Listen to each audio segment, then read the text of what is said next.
Good afternoon, wherever you are, and welcome to Luxembourg and Festival Elsy Course à Garnich. It's a lovely, beautiful, warmish, slightly humid day here in Luxembourg, and we're about 73 kilometres to go of what is a 112.4 kilometre race today. It's been all action so far today, with a number of attacks off the front, and you can see here that SD Works are driving the pace here on the back of the third of four 18.1 kilometre loops. Steffi Haberlin, I think, is there on the front.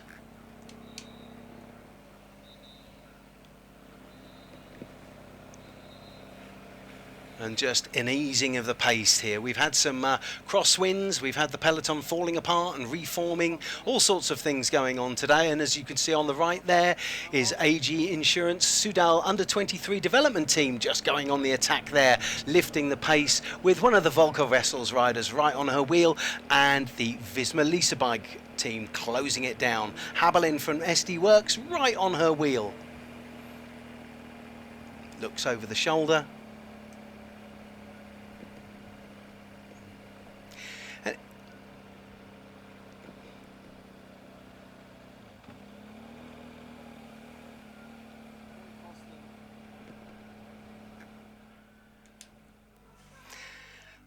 The race started just about an hour ago, and you can see there the Luxembourg national champion there, just leading the way over the line here in Garnich.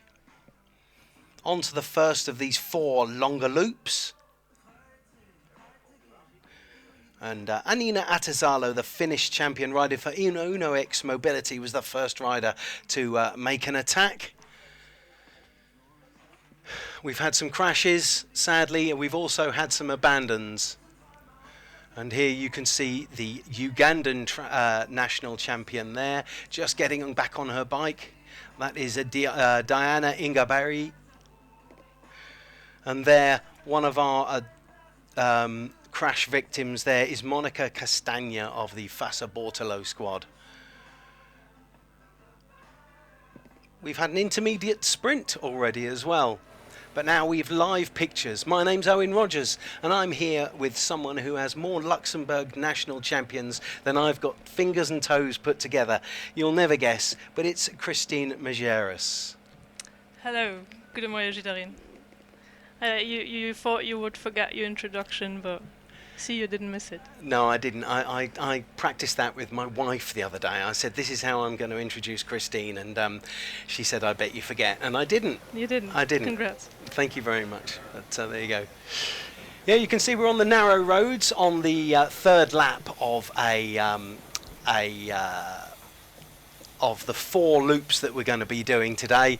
Four of those laps, and then four shorter laps. And those laps, if you've watched this race before, you will really recognise they have been the classic finish of this stage that we have in Garnich, which of course is here, has hosted this race since it was first introduced way back in 2007, I think. This is the finish like it has always been. Like this finish line, I think they draw it once on the road, and since they never had to do it again, because since this race got created, which year did you say? 2007, I believe, yeah. It was a one-day race, I remember very well. The finish has always been there.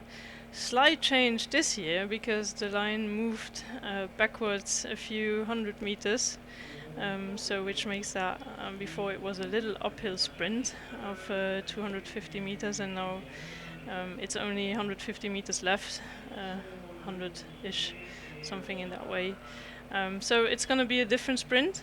Also, since last year, a little bit different laps, because we added a smaller lap to a bigger lap to the small laps. But for the rest, not so much change since last year. Yeah, that sprint sort of moved about 100 metres down the road, hasn't it?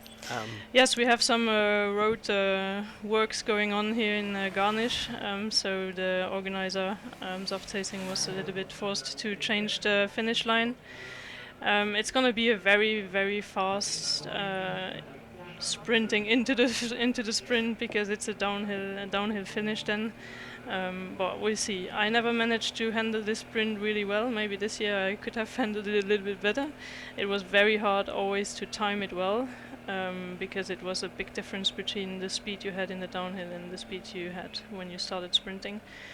So maybe this year the timing will be a little bit easier.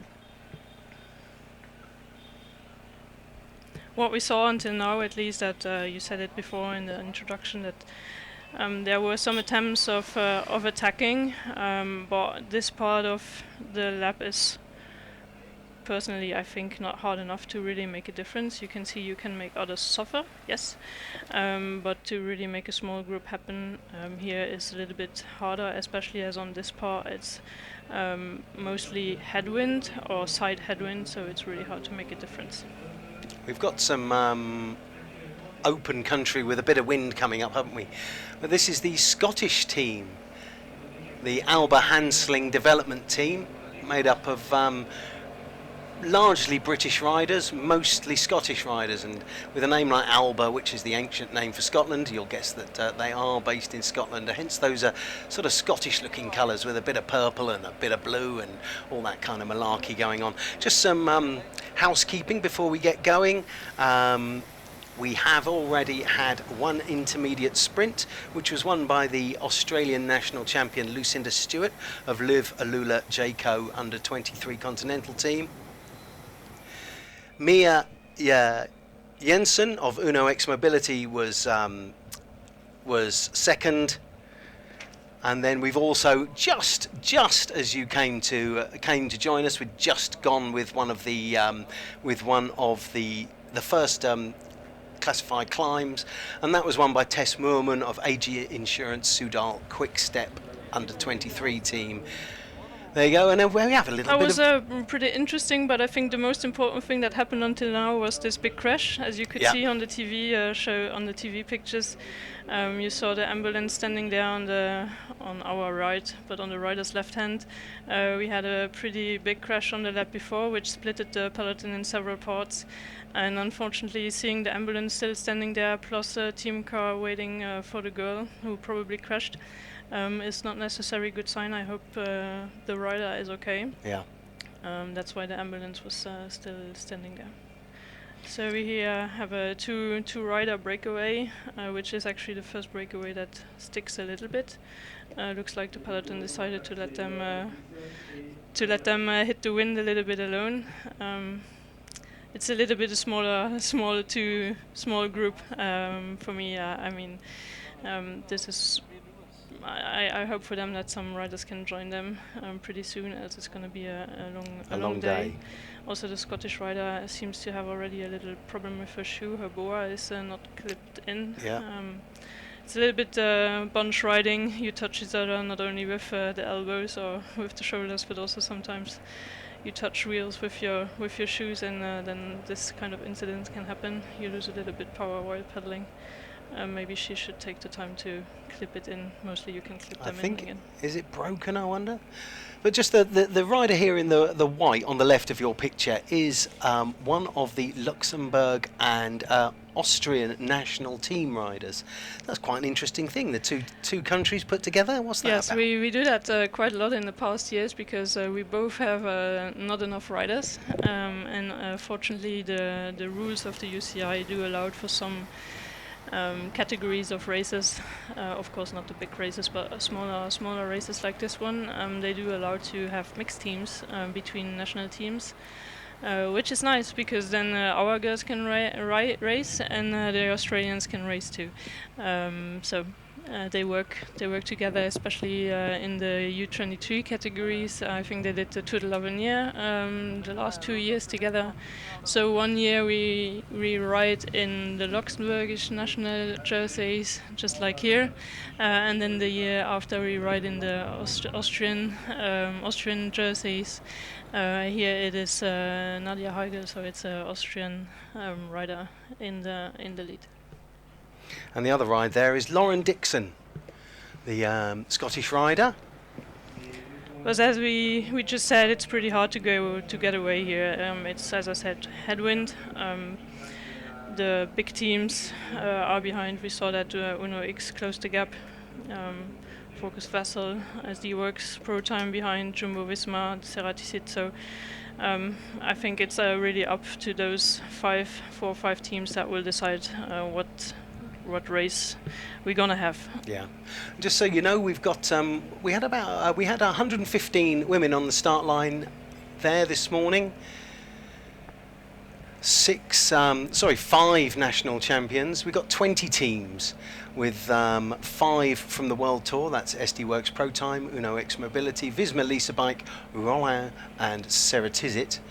We've got 3 pro teams, 8 continental teams, 2 national teams, as we've just spoken them. We also have the United States with us today, and we have 2 club teams, Baloise Minimax and Belco Van Eyck. Still the Alba development team there on the front, determined to try and show the jersey on. I did promise them that I might talk about them if they were on the front, so they're clearly after a bit of publicity there. Hansling is a British manufactured bicycle, and they've been interested in sponsoring other teams in the past as well. There's another British team here, the Das Hutchinson team. They used to sponsor that team, Hansling did, and now they're with this Scottish development team.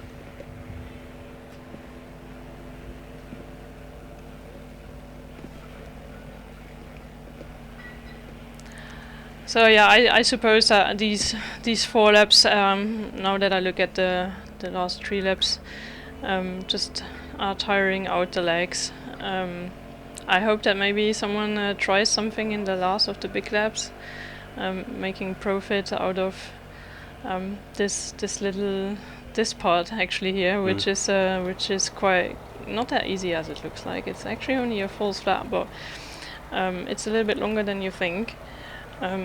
So this part will be done this time, and then only one last time. So maybe someone will try to use this last part one last time to make a difference. Is it a launch pad? Do you think it's hard enough for this little bit? Is hard enough for people to get away? Do you think? Well, last year it turned out yes, because last year it was a 5 rider group that went away on those 4 big laps, actually pretty early. We made a difference in the downhill especially, and then after we committed on actually this part to make the gap growing. It was Marie Schreiber from SD Works Pro Time together with me. We were the 2 SD Works Pro Time riders in that breakaway, and then we had 2 riders from Uno X and Marta Lach back in time at Ceratisit. So we worked actually quite well together, and then we could make the difference quite fast with the bunch, but also because the big teams were represented at the front, and at the back, no one was able to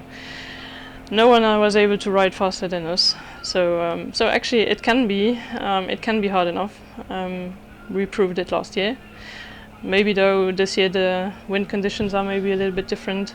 Maybe also the ambitions of some teams are a little bit different. I saw that quite a lot of teams have some fast legs in their team. So maybe the goal is to have a bunch sprint, and then they will race less aggressive. But I do hope for us as a spectator that we're gonna have some action coming soon. With Dixon there on the front, and just behind them we saw Julia Kopecki, who is the Czech rider who has recently joined the SD Works Pro Time team, and just on her wheel was Marta Lach, the former Polish champion who won both this race and the race that in Luxembourg City that we'll be experiencing tomorrow. And she also won a stage of Elsy Jacobs when it was in fact a stage race a few years ago, 2019 at a guess. Yes, she won in Steinfurt. Yes, yeah. She won in Steinfurt. A very nice finish, also slightly uphill finish. And she was in a breakaway that day, and we didn't manage to bring them back. And it was a very strong performance that day from the breakaway, because we were riding really hard behind to bring it back, and she really deserved that win. And since she improved year by year. Last year she had already a great year at Ceratizit. And this year with SD Works Pro Time she won already in Nokara, so she won, I think it's a Pro Tour level now, Nokara. So yeah, it's her season is already very, very successful. Also being part of the team with at the bigger races, the World Tour races. So I think she can be happy about the step she made to the next team, and I'm fully counting on her as well to be one of the top favorites for the victory today. Yeah, well, she has won a bunch sprint. I remember she won a sprint in Geneva at the final stage of the 2022 Tour de Romandie. She won that. That was a cold day, but she was absolute. When she wins, she's got the best smile. She looks so completely happy. It's lovely to see someone. It would be bad that you're not happy when you win a race. But the joy in her face is absolutely fantastic when she wins. She's taken a bit of a step up, I think, this year, coming to SD Works. Do you think? I hope for her, yes. I hope that she can make the next step, or at least find a situation within SD Works Pro Time. I mean, we all know that not everyone can be a leader, especially at SD Works Pro Time. I think they have so much big riders. I experienced it also the years before, and I mean, I was more of a worker bee, and I was very happy with that position, and happy that I could help others win races. Maybe Marta will have to do that also a little bit more than trying to win herself, but I think she has the good character to also do that, and then hopefully make her own chances on races like today. Yeah. That's still Lauren Dixon there on the front. She's not been riding too long. She's a former athlete and studies Spanish with business at Leeds University. There you go. I think she started a couple of years ago, started racing, and she's done very, very well for herself. Started with the Edinburgh Road Club, started racing properly only last season and won her third ever race. And she's done very well in some domestic races the rest of last year, finishing second at the Lancaster GP, which is one of the National Series races in the UK, and was 18th in her first UCI race, it says here, which was the Egmont Road race in 2024. So she's had an amazing breakthrough to her season. She's obviously one of these people that's just got the engine and can just race. So it's interesting to see here. She seems to be with this long on the front, she's not going to win, is she? Either she's feeling really good, or she's afraid to ride in the bunch. Yeah, possibly. Yeah. That's always a little bit, not always, but most of the time, the problem of the girls that are making the jump towards cycling a little bit late, because before women did not necessarily go straight away to ride their bike. They first tried track and field. I did the same. I did other sports before I started cycling. But what comes with cycling is that it's not riding fast your bike, it's also being technically strong and confident. And if you ride in a bunch like that, you need to be confident about your bike handling. And if you only start racing at 19, 20, 21, that doesn't come naturally. And so you might be very strong, and then the safer part is just to ride in front or at the back, which as we all know is very dangerous, isn't it? I was talking to some of the American national team about this earlier on, and some of them had ridden Flanders, and they'd ridden in Amstel Gold Race, which is possibly the most exciting race we've had this season. I think my heart rate, I think, was about 90 watching the end of that while sat down, and they were saying it's amazing how close everyone rides, that the technical ability at World Tour level is so much higher than this, and then the races that they're used to back home in the States. That's the main thing. It's not the legs and the power, it's the ability to navigate the bunch. And I was talking to another rider, Morven Yeoman, who rides with the Das Hutchinson team, and she was saying much the same at Amstel Gold Race. how she could see Lotte Kopecky and Demi Vollering moving around the bunch as if it's nothing. But when they tried to move up, it was virtually impossible. It's a real art moving around in the bunch, isn't it? It's a real art. It also helps if you have the jersey of Lotte Kopecky. Yeah. People make space for you a little bit faster than if you have just a random jersey. Of course, that helps. But to get that jersey, of course, you need to be very, very strong. So you also deserve that a little bit more respect in the bunch. But it's true that you said, at least for me, I felt that it was just a natural thing by the end. I did not think anymore about riding in the bunch. I did not had to analyze the situation anymore. It's just a feeling you get. And once it becomes natural, that's where it becomes also a little bit safer and more efficient. So, of course, in the beginning when you start racing, you need to experience how far you can go and what's the limit, not to overreach. But at least by the end of your career, it should have become part of yourself. Yeah, second nature. Yes. Yeah. We can see the pace is very, very high. You might have noticed a couple of minutes ago, two of the Visma Lisa bike riders just trying to move up on the left-hand side of your screen, and they couldn't move up, both of them out of the saddle. It's absolutely flying along here. They're just coming in towards Garnich now for... This is now actually this is the downhill onto the line. Now you see on the left 200 meter signs before the finish line. So this is also the last part they will do when it comes down to the finish. So you see it's not a big downhill, but it falls flat down with tailwind, so it goes really fast when you're riding in a bunch. It's all about really position. Do you have to be a bit fearless to be able to do this? You sort of take your life in your own hands and just go for it. I hope no one is ready to pay with their life for winning a race. But it comes down again a little bit to what I said before.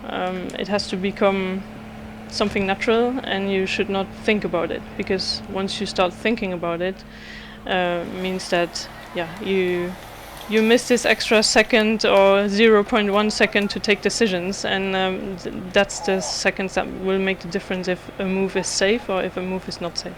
We're just seeing here another slight amendment to this course, whereas in previous years we've turned left about another 100 metres up the road. We're turning left here now, just one road back, and we'll take a right and then rejoin the road that goes over the, would you say the main climb? Yes, because this is actually the small lap has two climbs.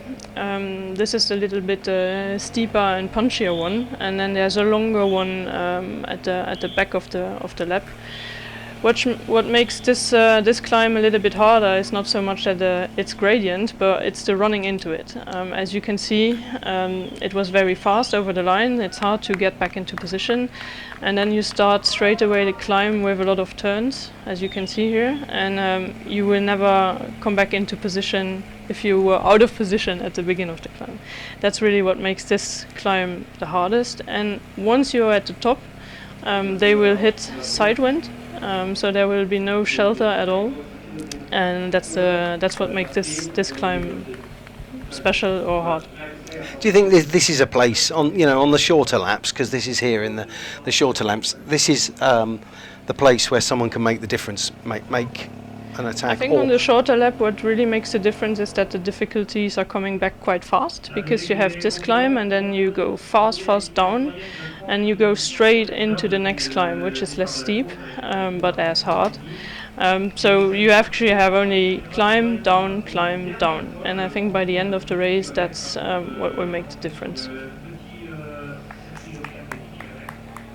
Now UNOX, they try to make a really hard pace here up the climb. I think there is also a GPM on the line. Am I wrong? No, I don't think there's a GPM this time round. They will still use it without the GPM. Yeah, but you can see the pace is high. You can see some of the But that said, Marta Lack just there, a few wheels back. She might be out of the saddle, but she's so relaxed, isn't she? Jumbo Visma, they were actually regrouped pretty well since a few kilometers. They were riding quite well as a team, always sticking together. And now they make an attack just over the... Whoa! And then we have one of her teammates that went into the soigneurs, or towards the soigneurs. I hope she didn't... That's a ridiculous thing to say, but at least she landed on grass. We all know how horrible it is landing on the tarmac. But here you can see what we said before, that the wind is coming here full from the right. It's still slightly climbing here, really just let's say 1%, not more. So it's really hard to move up.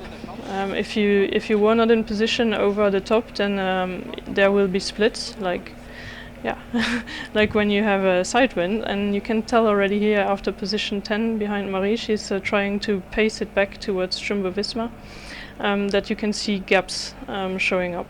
And that's really the specific part of this climb, that at the top it doesn't go down straight away. It's this really hard dragging with side wind part that makes it difficult. And maybe now it's splitting a little bit after position 25, and maybe the lap after it will split after position 20, and so on and so on. So that's really the hard part. Yeah, if you want to make a difference, you've got to try and keep the pace up on this descent, haven't you? And then work on the flat. The pace on this descent, you cannot go faster than the laws of gravity. This is you cannot go faster. Here you're pedaling into nothing.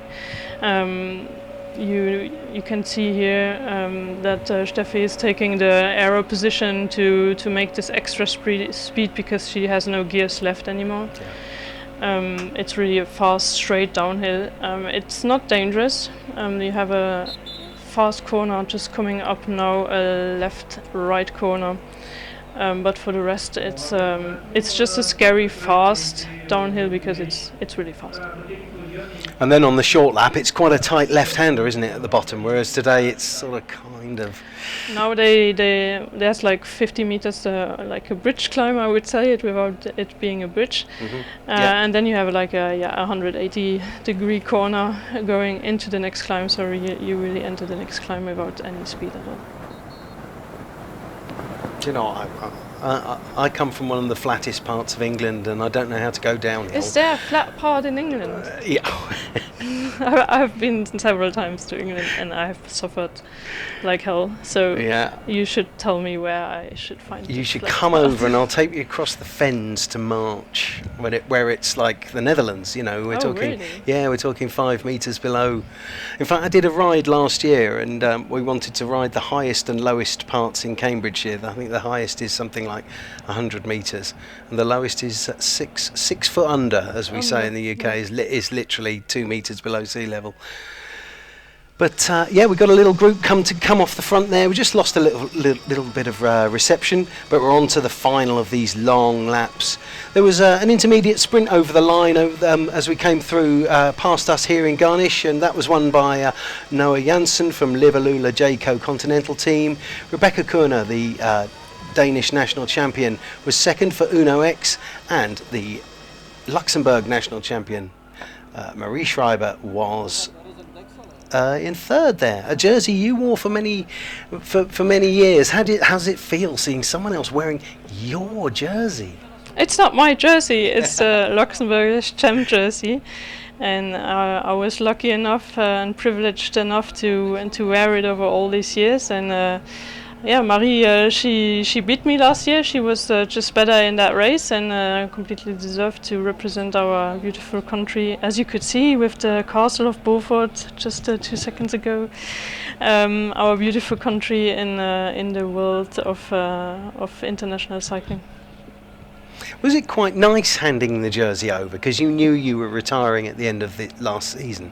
Was it kind of nice to hand it over to someone? Obviously, you probably know all of the top cyclists in the country anyway, but was there a sort of a complete feeling. Here you go. This is yours now. Look after it. No, I'm not gonna lie. I wanted to win it, Good. Yeah. and I wanted to finish also my career on the road with the jersey. But I was just not good enough that day to win the race, and I didn't deserve to wear it until the end. So yeah, heads up for her. She's doing a great job taking over. I don't think she needed me to be at that level. I mean, she had a really great cyclocross season, finishing it off with finally a medal on both Europeans and Worlds, which shows her strength, and I hope that she can maybe also in the future do that on the road. This is only, I think, second or third race back on the road season this year. She takes a little bit longer break, not a break, but a break off from racing after cyclocross season, because she really did a full cross season this year. So unlike, for example, Blanca Vass, who is also doing cross at SD Works Pro Time, Blanca, she started her road season already a little bit earlier on, and Marie is taking a little bit more time, but I'm curious to see how she can develop in the future on the road as well. Yeah, I mean, talking of the cross races that we had, her win at Hulst was I love watching that race. I'd love to go, but it was a really impressive performance, wasn't it? You were saying earlier. It was a really impressive performance. It's also, I think, one of those laps that really fits her best. It's a fast lap. It's very punchy. She's really good with those small kicks and also very technically. And she's one of the best when it comes to technique. But that day she was just she was on fire, and there was just absolutely no way to beat her. And I think it was also for her like a liberating feeling. I don't know if that's the English term, but because she was already quite often quite close, but just not. And then winning her first World Cup with the elite, still being U23, I think that made a click in her head as well. And then for the rest of the cross season, she really performed great. You can just see that the camera bike just stopped on that last bend, just as a large group of riders is just coming back to the front now. So we'll have a complete peloton, but they've had to work hard to get back on after the descent through the village. The ascent through the village, and then the descent off the top of the climb, haven't they? I didn't ride the lap by myself this morning. I was a bit lazy, but I looked at VeloViewer, and which is the app every team is also using to predict from where the wind is coming. And I saw that the part after the fast downhill is really full headwind, and it's completely flat and exposed. So it was quite normal to see the peloton slow down on that part, and then that the riders that were dropped earlier could roll nicely back to the back of the bunch. But this is now the last time we do this climb, so this head wind part will not come back that way in the next lap. This is that long drag, and last time round we saw that the ambulance was at the top of the climb, didn't we? And I understand that a number of riders have been taken to hospital, and there'll be some news from their teams at a later date, I'm sure. But that's something you'll have to wait for news from, because we don't know the condition of the riders.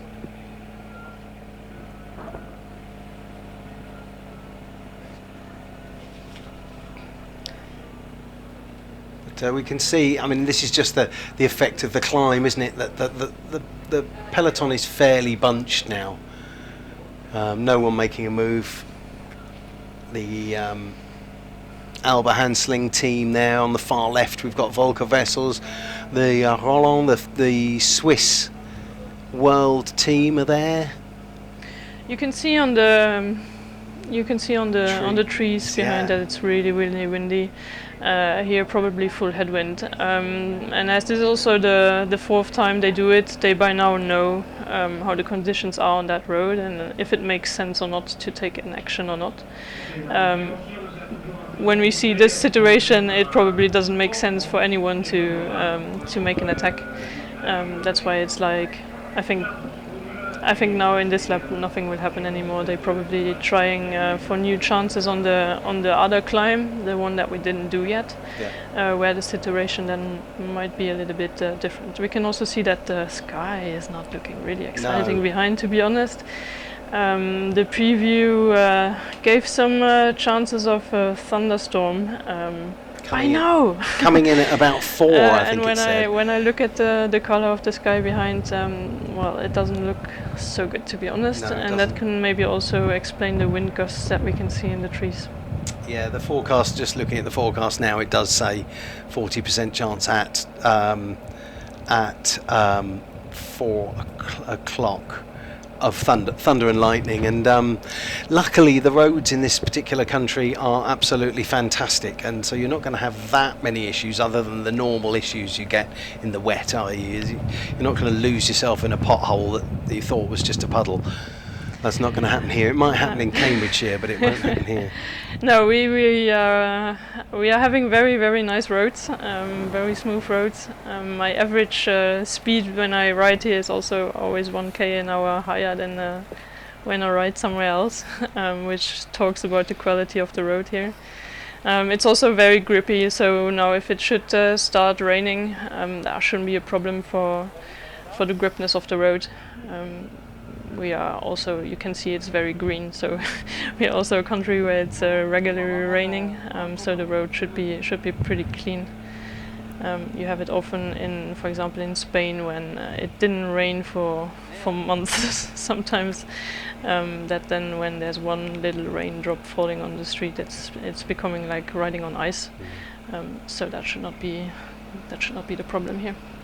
Danish champion Rebecca Kurner there on the front leading her team. We've seen a lot of that jersey this spring so far. She has been quite aggressive in the cobble classics. That's more her kind of thing. And they clearly have a plan, Uno X. They clearly want to do something here this weekend. So it's good to see them there. Yeah, they had a plan, but they also probably didn't have a plan that Anina is out of the race. Yeah. She was one of the riders that was in that crash and had to quit the race. I hope she's okay.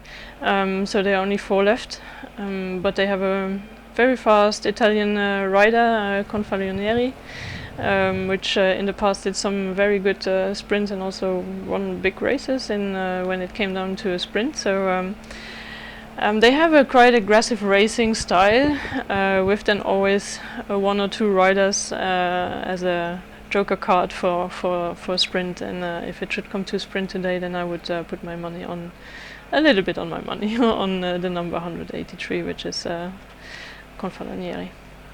She's been around quite a long time, Confalonieri, and as a rider I've always admired. I really like her sort of quietly aggressive. I remember watching Goik Gerardsbergen Goik once, and she got caught about 50 metres from the line by Ellen van Dijk and Marianne Vos, who won the race, and she'd been out for ages on her own and finished 3rd. She still finished third, so that was nothing too bad. No, she's a funny girl, especially I really like all the Italians riding on the big teams. The smaller teams, I don't know them, so I cannot really tell, but the Italians I've been riding with those past years, especially also my teammates, I'm talking about Barbara Guarisci and Elena Cecchini. I really like them. I really like their approach of racing, their character, sometimes a little bit warm blood, but that's also what we like about the Italians. Confalonieri's done really well here in Luxembourg before. She's been in the top 5 on this in Garnich on a number of occasions, and so I mean it does kind of suit her. What kind of race is this? Is it a pure sprinters race, or is it like a more pleasant classics race? I think it really depends on how the peloton decides to race it. Now this is for me not an aggressive race, as I can see now. It can change now because the small lap can make the riders feel different about the lap and see other opportunities and want to try it again.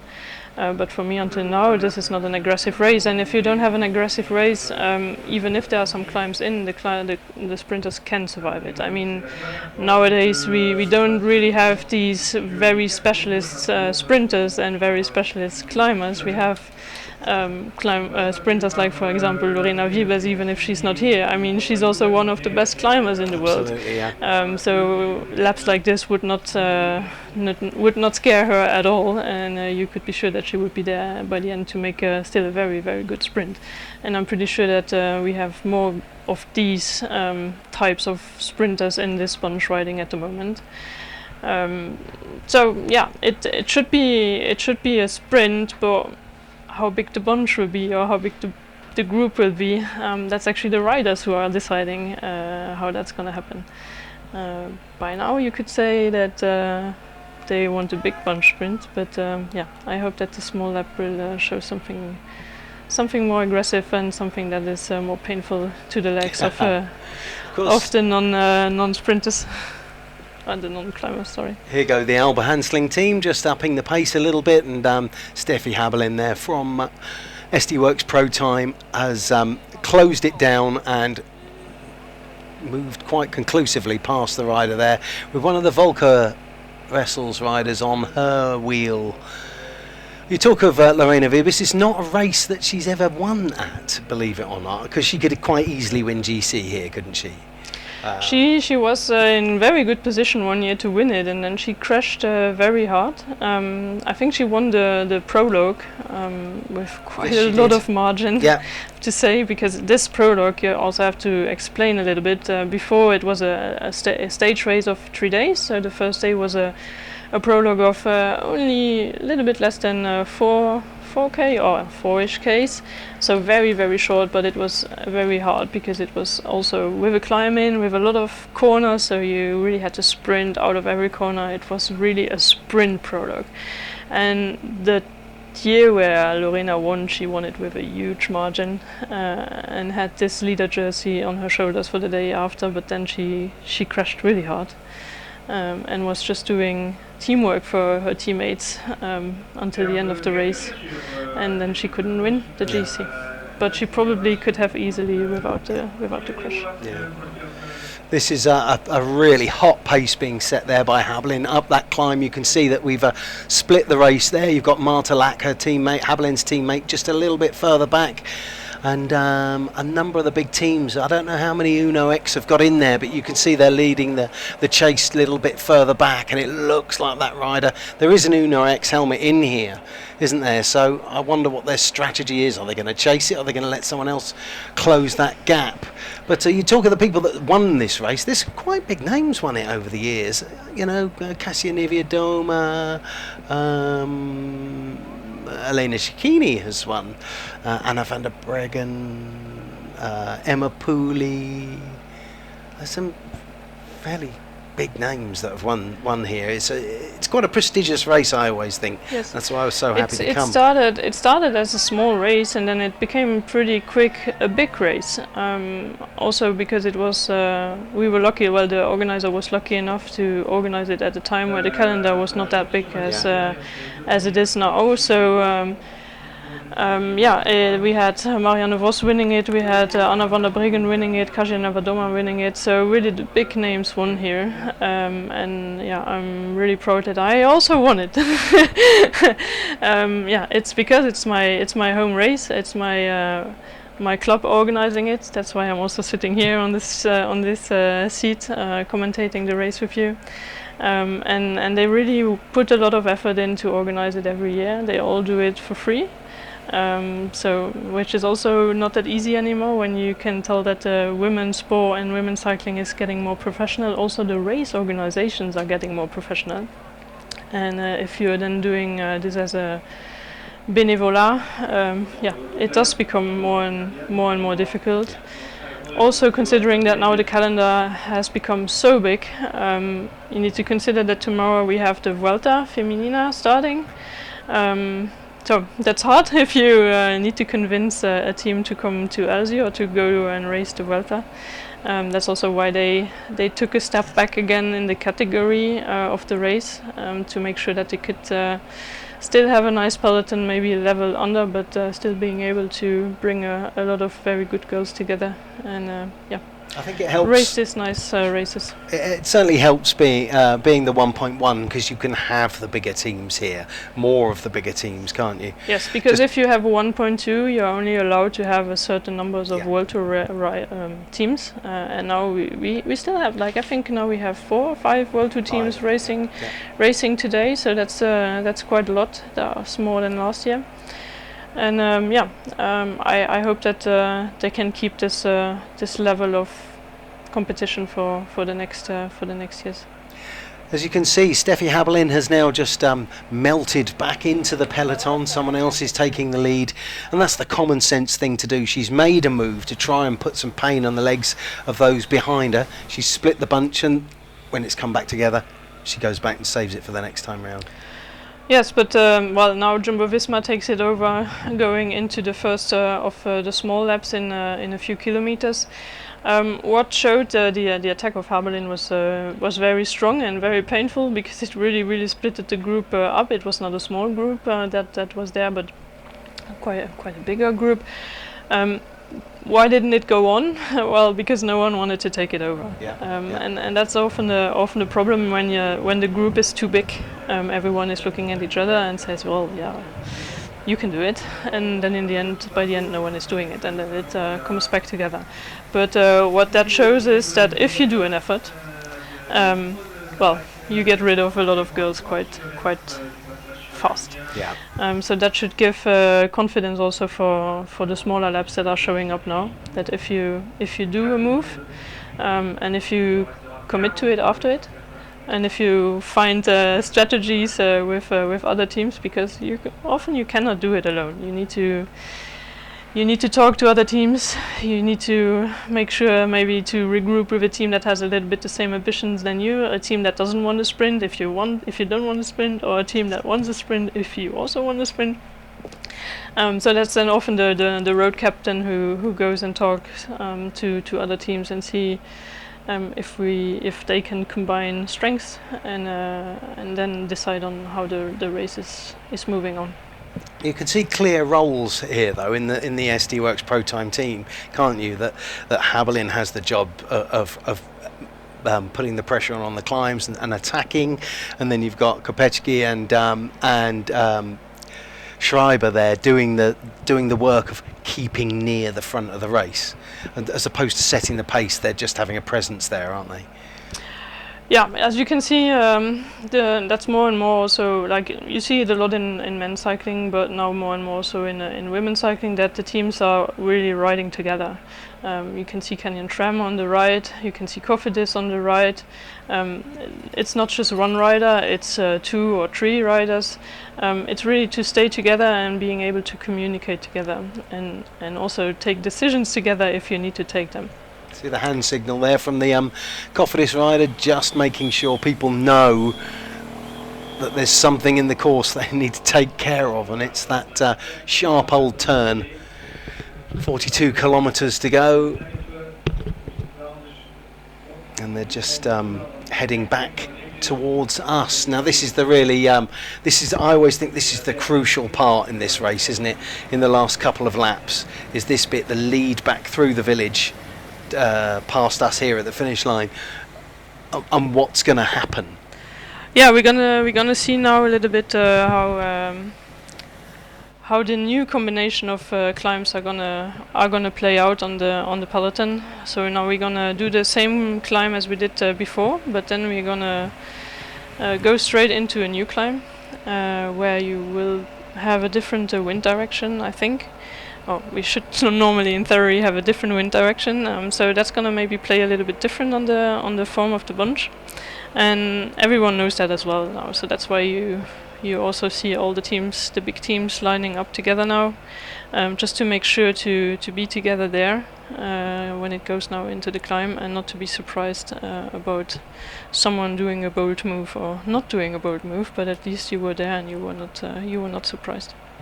Martelak was just moved just out there she is on the left of the screen, moving herself into the right position for those climbs through the finish line to make sure she's in the right place. I mean, you come down after this climb here, you come down across the open field and you take that tight left, and it's straight away uphill, isn't it? It's dragging. So in the beginning, it's really just dragging, falls flat up, but then by the end, it's 5-6%, not too long. But it's really the dragging part that makes that climb hard, and the fact that you come into it without any big speed. So it's really a climb from to, and not just you roll into it and then you're already half in the climb. And then especially at the top, it's also a little bit more open again. So the climb is not finished once you're at the top. But yeah, we can now see that Julia, she is really putting an effort into to bring her teammates over in the good position into the climb. This is her first start of the season, I think, isn't it? Yes, she was bothered with a knee injury over the whole winter. She came from RG Insurance last year, and was looking forward for a great winter, but unfortunately then her winter was a little bit damaged by a knee injury. She's only starting to get to feel a little bit better, to have a knee that is not hurting anymore. So this is her first race back. I hope that she can go home with a positive feeling and for the next half of the season, and that we can see her a little bit more often. Strong move. Is that Martelak there? Yeah. Yes. And this is a clearly an aggressive move. We've seen just how SD Works have really ramped this up with Habelin on the longer climbs of the longer loop, and then Kopecki coming through. There was Schreiber on the front, and now this is Martelak making some kind of move to really split the bunch even, which is similar to what happened last year. It's sort of getting split towards the latter half of the race, just looking over her shoulder, not as big a gap maybe as she thought, and then it's time to knock the pace off, isn't it? Yes, it was a good move. Unfortunately, you see that Jumbo-Visma has four riders just sitting in her wheel, so she is a little bit alone from SD Works Pro Time at the moment. Also, Volkers Wessler has at least 3 or 4 sitting there. So we're going to see at the top again. We're going to find this spot where we will have crosswind, where Jumbo-Visma attacked in the lap before. So maybe they will use it this opportunity again to increase the pace and make splits just before going into the downhill. You can see the elevation gain they've had just on this small climb. The village is just behind them, and they've actually climbed a fair old way in that time, haven't they? So it's you might think that this country is flat. I don't think it is. It's not.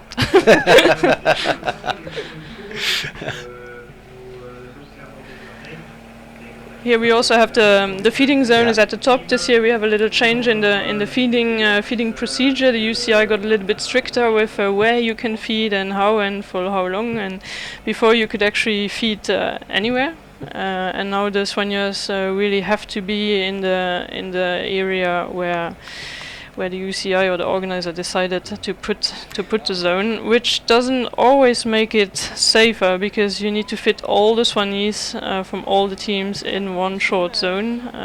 So we could see there was a bottle running around on the ground where someone rode over it. So it's not, in my opinion, it's not necessarily the safest solution. But now we could really see this splitting happening here. Jumbo-Visma, as I said, they take the opportunity again to really push forward and make people suffer in their wheel. And now it's going to be interesting to see how this will turn out into the next climb, because now everyone is still in line. But if we go now down in the next climb and someone is putting an attack on that climb, that's maybe then going to make the difference. And the roads are getting wet. We've had some spots of rain on the camera lens, and you can just see a little sheen on the road there, where it's just starting to. I don't think it's started here, has it? Yes, it has. We're in the back of a truck, which is our commentary box, and it's really quite hot in here, isn't it? It's super hot. But the interesting thing about that last sequence that we saw is that Visma Lisa Bike led the attack, and there was a group of 8 or 9 riders there, and then a gap, and then Visma Lisa Bike and one of the Volker Vessels riders, and so there was a period of them looking at each other. Well, I'm not chasing my teammate. Well, neither am I. And so there you go. Now it's really starting raining. We hear it also on our van now here. It's really full raining. So now you need to be strong in your head. Huh? Now you have 2 categories of riders. The one who's letting her head down, saying, "Oh, I didn't sign for this. I'm not paid enough for doing this in this situation." And then they will straight away lose some watts. And then you have those who say, "Oh, wow, nice! Finally, nice conditions to ride a bike," and they don't lose watts. They get more motivation. And that's going to make an exciting race now as well, because this is also increasing the technical difficulties of all the cornering, etc., etc. So that's maybe it's a good thing for the race, I think. Yeah, just looking over their shoulders, you could see how tight that left-hander was. I'm kind of expecting maybe a bit of an attack here now, just as they're settling off the descent, aren't they? And I'm expecting something to happen here. You? If I would have good legs, I would have followed up straight away on this part, because now you give the riders a little bit rest. You give the riders that were behind opportunity to move up, and actually now a counter, like a straight counter. I wouldn't call it a counter attack, but because there were no real attacks before. But now it's already the surprise moment has already gone. It's gone. You can see that Visma but Lisa Bike have really taken a bit of a hold on this in the last few kilometres. They've positioned themselves very strongly at the front.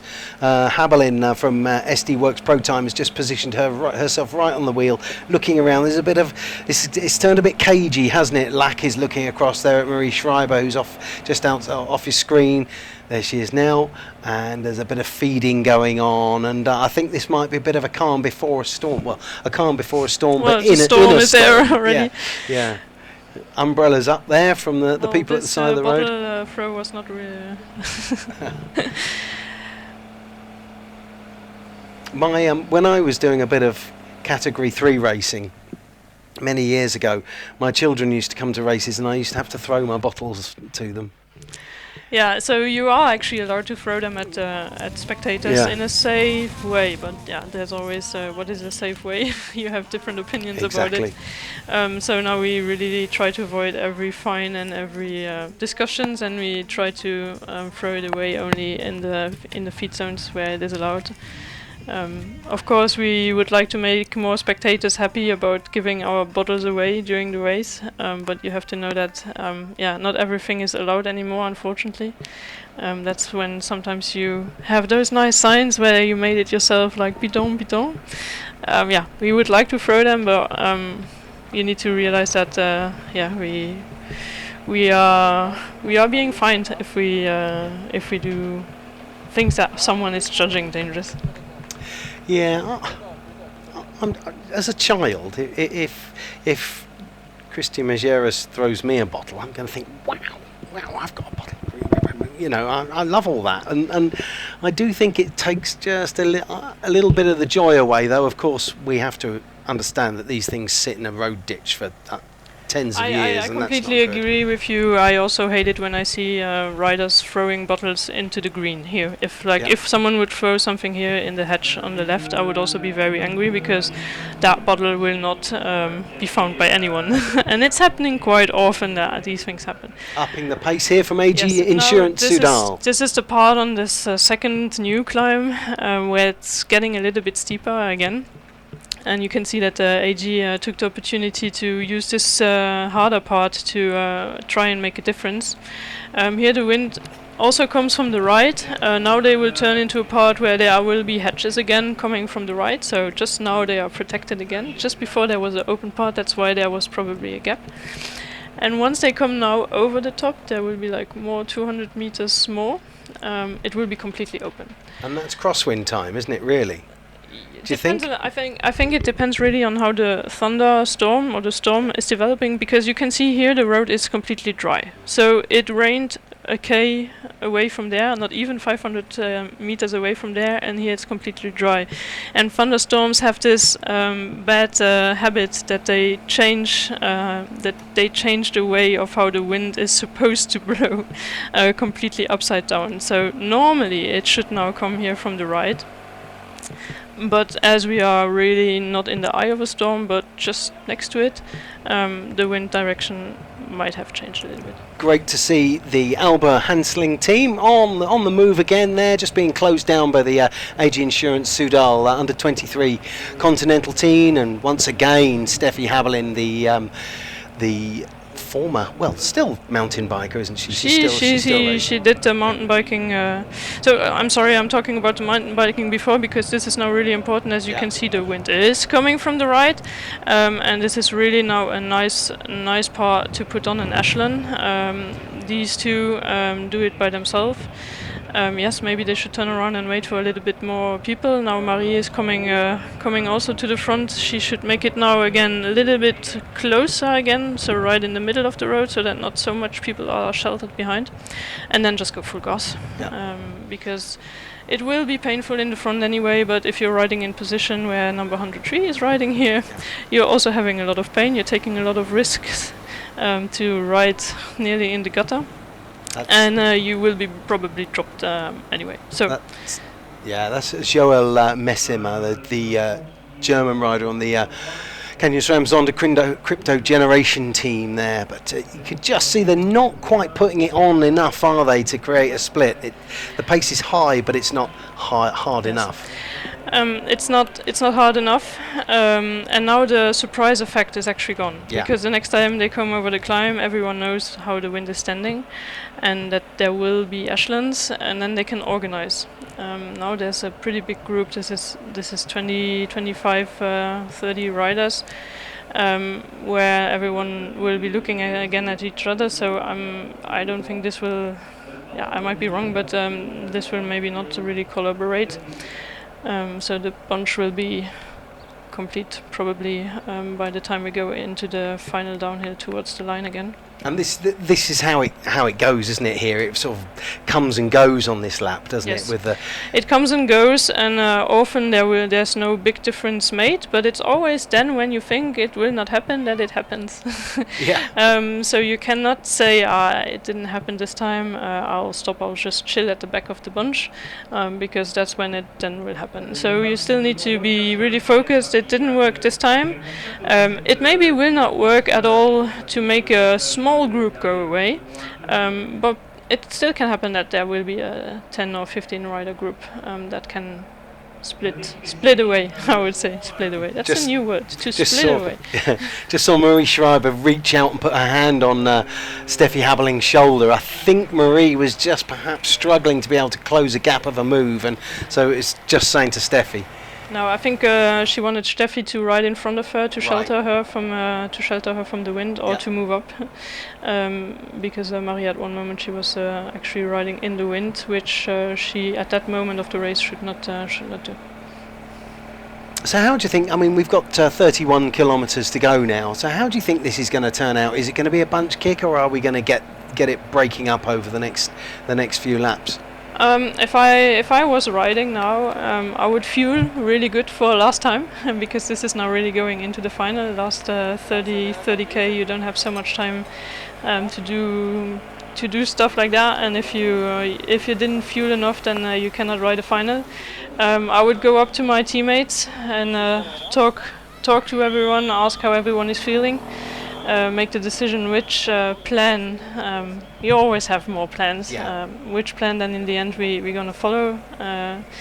Who's then finally the leader? Because you need to make choices. And then I would do what would be needed to make that plan happen. There's a lot of talk about race radios and how it takes away the instinct of the natural riding instinct of the riders themselves. You've done it. I haven't. I can do both. I can ride with, well, I could, because I'm not riding anymore, but I could ride with radios and I could ride without radios, and I think that's the main message. I think radios are okay, and they are a great tool for making it safer, and but you should never forget to being able, or to teach an athlete how to take their own decisions and how to feel the race themselves, and not depending on decisions that are made in the car. And I think we, at least at Team SD Works Pro Time, we always did that. We had ideas coming from the car, but in the end, you are the rider who's deciding and feeling the race, and you are the rider who can also take initiatives and race on instinct sometimes. And personally, for me, the best races I actually did without radios. Yeah. But I still want radios to stay within the sport, because I really think that they make the race safer. You can get the info that danger is coming up. You can communicate with the car about a danger that you see, or trouble that you are experiencing. And when I look at the recent events at Worlds,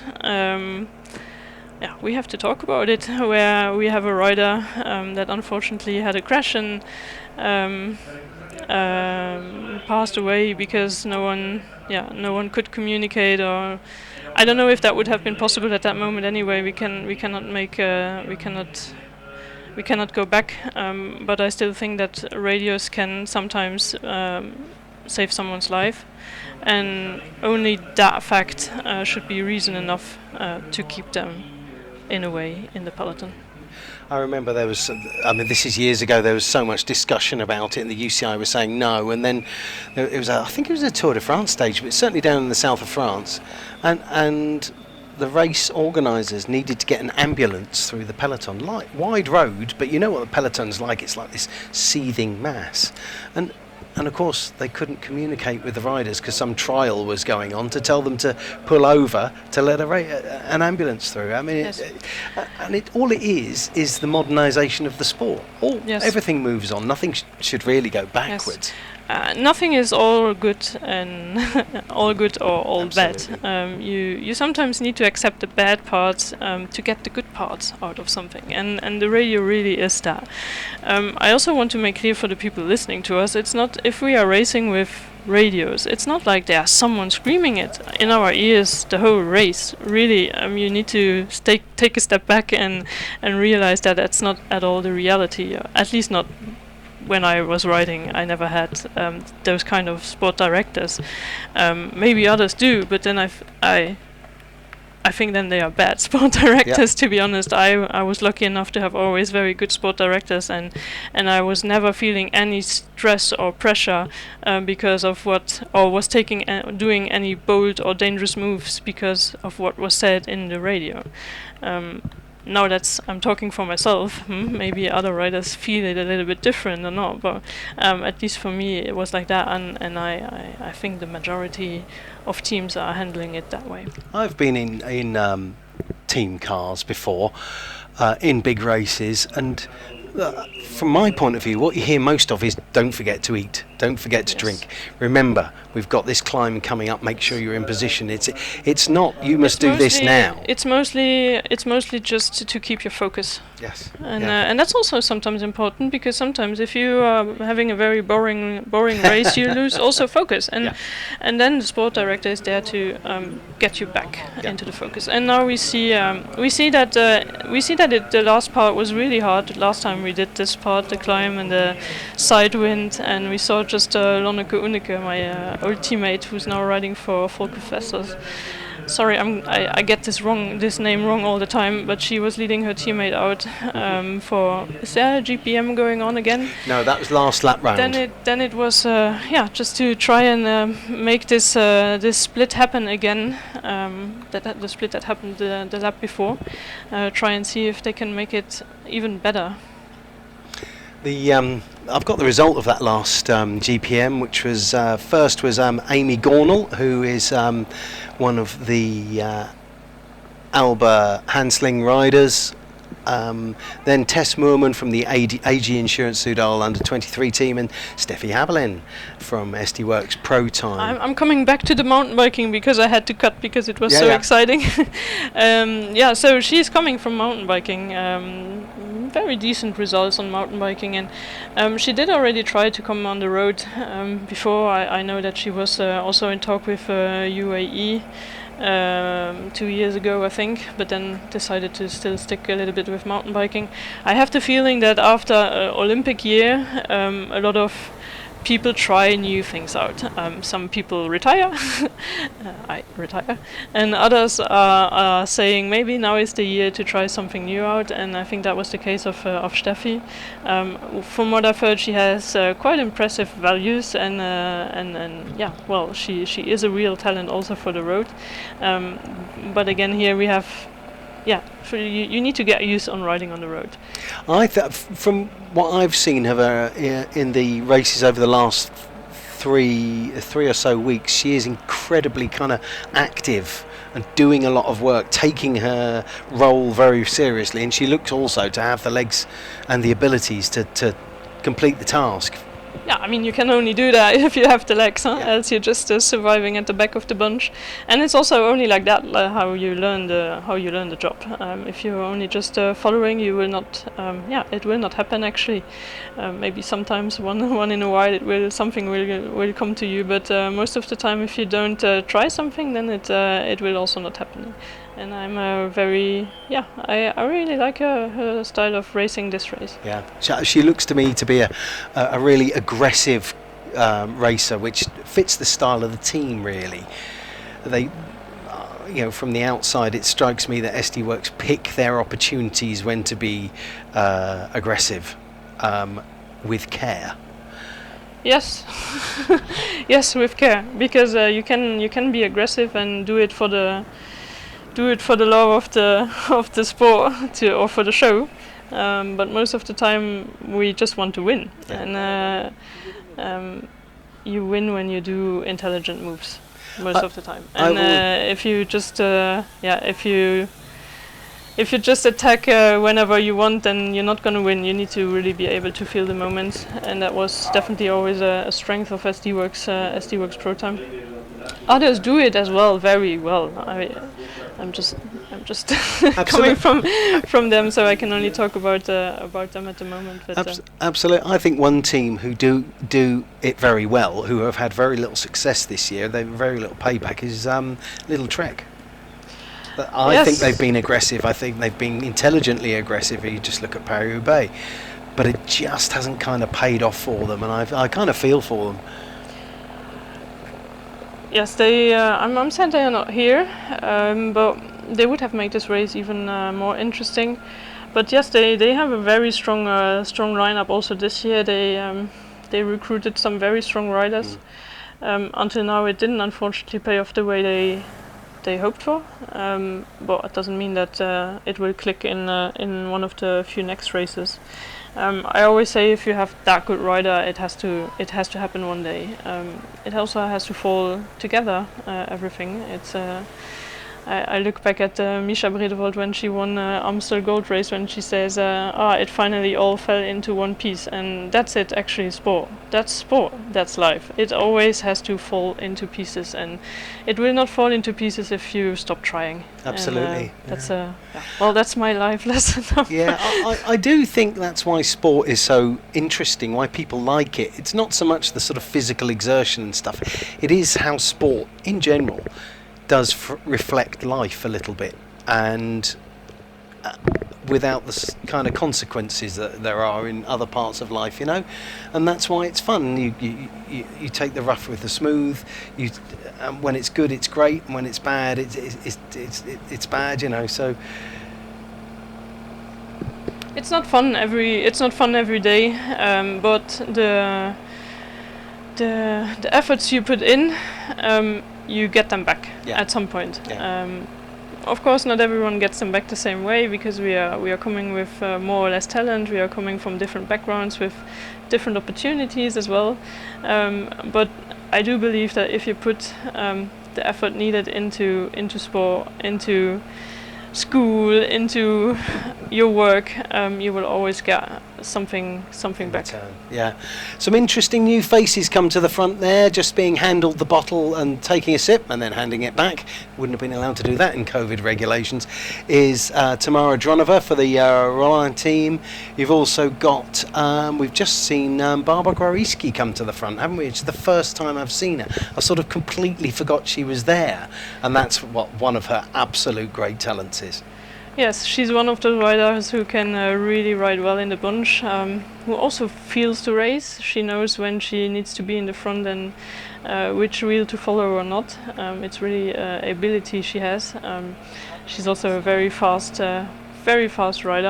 She didn't have a win yet this year. I think she was allowed to sprint once until now this year, finishing just off the podium, if I remember well, fourth. I cannot remember the race it was, but it was a fourth place. So yeah, if it comes into a sprint, we have Marta Lach, of course. She's the winning rider from last year, so she's having that advantage. But maybe Bobby, as I call her, or we call her, can have her own chance today. But there are really a lot of other fast sprinters. From Cofidis, I don't know if Valentine Fortin and Victoire Berthaud are still in the bunch. If they are, then they are also quite fast. I do not see so much Cofidis left anymore, apart from the rider in the front, which is none of them. But there are a lot of fast sprinters. To be honest, I would not necessarily want to go into a bunch sprint with some of these. Yeah, interesting. Hansling again making a move on the top of this climb. This is again for GPM. Yeah. You could see my coach. That was the one with. That was a publicity for myself. But this is making it actually hard now, because you do the effort for the GPM. Most of the Peloton think that they're gonna stop the effort after the GPM because they think they just go for the GPM and then they continue. But then the gap is already there, and you need to kind of close it, because now we're coming into the last 20k pretty quick, and if you want to win this race. You need to not let anyone go anymore without you. It was actually kicked off by the Saint Michel rider, the really tall, skinny rider there, who she was up climbing, and then they came over the top of her, and she did that exact same thing last time round, interestingly. But they're still putting the effort on here at the front, even though the bunch seems to have come back together. It's gone very dark in here, isn't it? I think we're going to get some proper rain again. But yeah, just as they've come back together, and now I think it's just easing. No, Volker Wessels, here they go, just making a move, but it's not got enough snap to it to break the gap, has it? It's a snap. It doesn't break. It does a little bit the same than the lap before, even less braking than the lap before. It's all lined up in one line. It's hard riding no matter where you are, but it's not really braking. Yeah, you've really got to make. Now we have a counter attack coming from Jaco. She really timed that pretty good, because in the front it was slowing down a little bit, and she came with speed from the back. But here again, probably the wind conditions just at the end of this big road are not good enough to make sure that to increase the hardness of the split even more. And then there was a big crash from one of the Jumbo Visma girls. Yeah, that didn't look good. There's been a lot of crashes today. That's kind of what's happening when you have the echelons going on. You still want to shelter, but there's no space anymore. And then I think that was a touching wheel, because it looked like her front wheel was coming off. She's standing, so it's already good. And now we have Lonneke Unneke, who's trying to She's a very tough woman, isn't she? Remember she won. She had a pretty tough last year, I have to say. She catched a mono. Ooh, that was a nice bunny hop. Nice job. And that's number 93 is Elisa de Vallier. and I didn't quite So I'm catch the coming number. back to London, because she had a really tough last 2 seasons. Actually, she caught mononucleose just at a little bit the same time than I did, but it hit her even harder than it did what it did to me. She really was struggling to come back, and I think also the fact that she changed team made that she finds new motivation by still keeping the same level, or increasing it again, because she's a really talented and tough girl, as you say. Yeah. We're just making a move here is one of the Liverlula Jayco riders, just making a move over the top.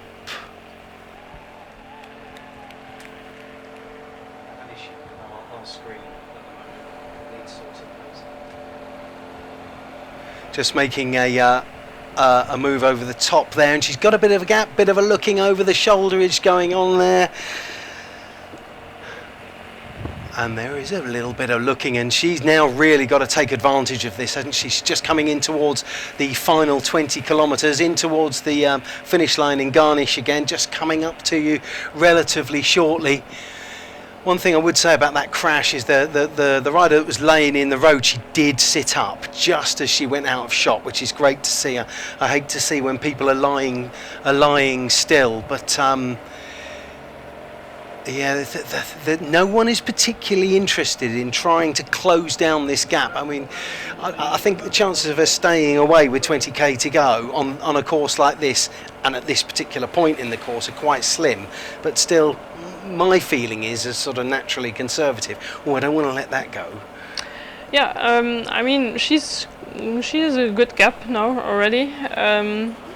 It's always hard when you're alone, but you can see behind that there's like discussions going on between Jumbo-Visma, SD Works, ProTime, and I think there was also Ceratizit in the discussions included. So they don't really ride now. AG takes over a little bit, but this is an opportunity actually that you can grab as a rider. If some riders, some teams don't want to work together. And then you just see how far you go. I mean, now she started her move, so she just has to commit to it and keep going as far as she can. Yeah, she's got a decent gap there, and you're right. There is a little bit of looking around that just come past us, and. Yeah, so this is where I expect her to come back, but she's out of the saddle, looking very strong. We do have the result from that last GPM, which was Lauren Dixon from the Alba Hansling team, Tess Moorman again from AG2R Sudal Quickstep, and Ségolène Thomas from the Saint-Michel Aubert 93 team, or Saint-Michel Preference Homes Aubert 93. Good gap here for this rider at the moment. Can't quite see her number from where we are. She doesn't really have a choice now. Actually, no. She needs to commit to it. In the best case, she will stay out, and in the worst case, maybe, and that might be a good thing for her. Now in the next climb, there will be a group coming towards her from the back, and then she can join them. We see. I think I saw some Jumbo-Vismas lining up already behind. Yeah. You've got Thomas from Saint-Michel again is on the front of that group. Just came around the bend slightly ahead of the rest, but you've got plenty of the Visma Lisa bike riders. Some of them Ceratizit back there, and a whole phalanx of Visma Lisa bike riders. So I think she really needs to pursue her effort as good as she can until the top of this little climb, and then she needs to see where she finds herself.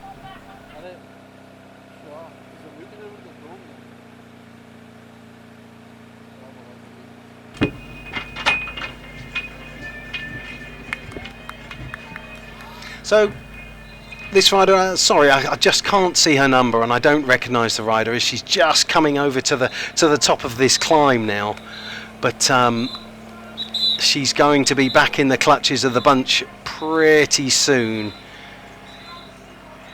See the marshals throughout the course, and that is Ségolène Thomas, the OBR 93 girl, who is just trying to close it. She is a typically built climber, tall and lean and slim, and just trying to bring this back.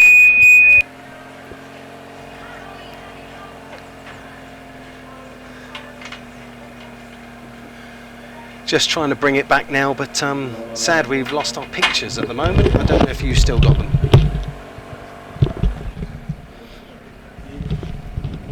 And there she is, back in the bunch there with one of the Ceratizit riders just on the front, but it's still perhaps the most aggressive team so far in the day is really doing the work there, and that's Visma Leasebike on the front of today's bunch.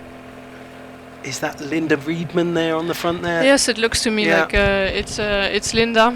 I think this is really the last opportunity to try and put something on the climbs, because after you will be pretty quick into the preparations of a sprint. Trying to force something in the last lap is always a risk. So most of the riders, when it comes into the last lap, they prefer to put all their energy and focus on sprint preparations. This is where it's got to happen, hasn't it? It's got to happen on this next climb. If teams are looking for to make a gap here, it's got to happen on this lap, hasn't it?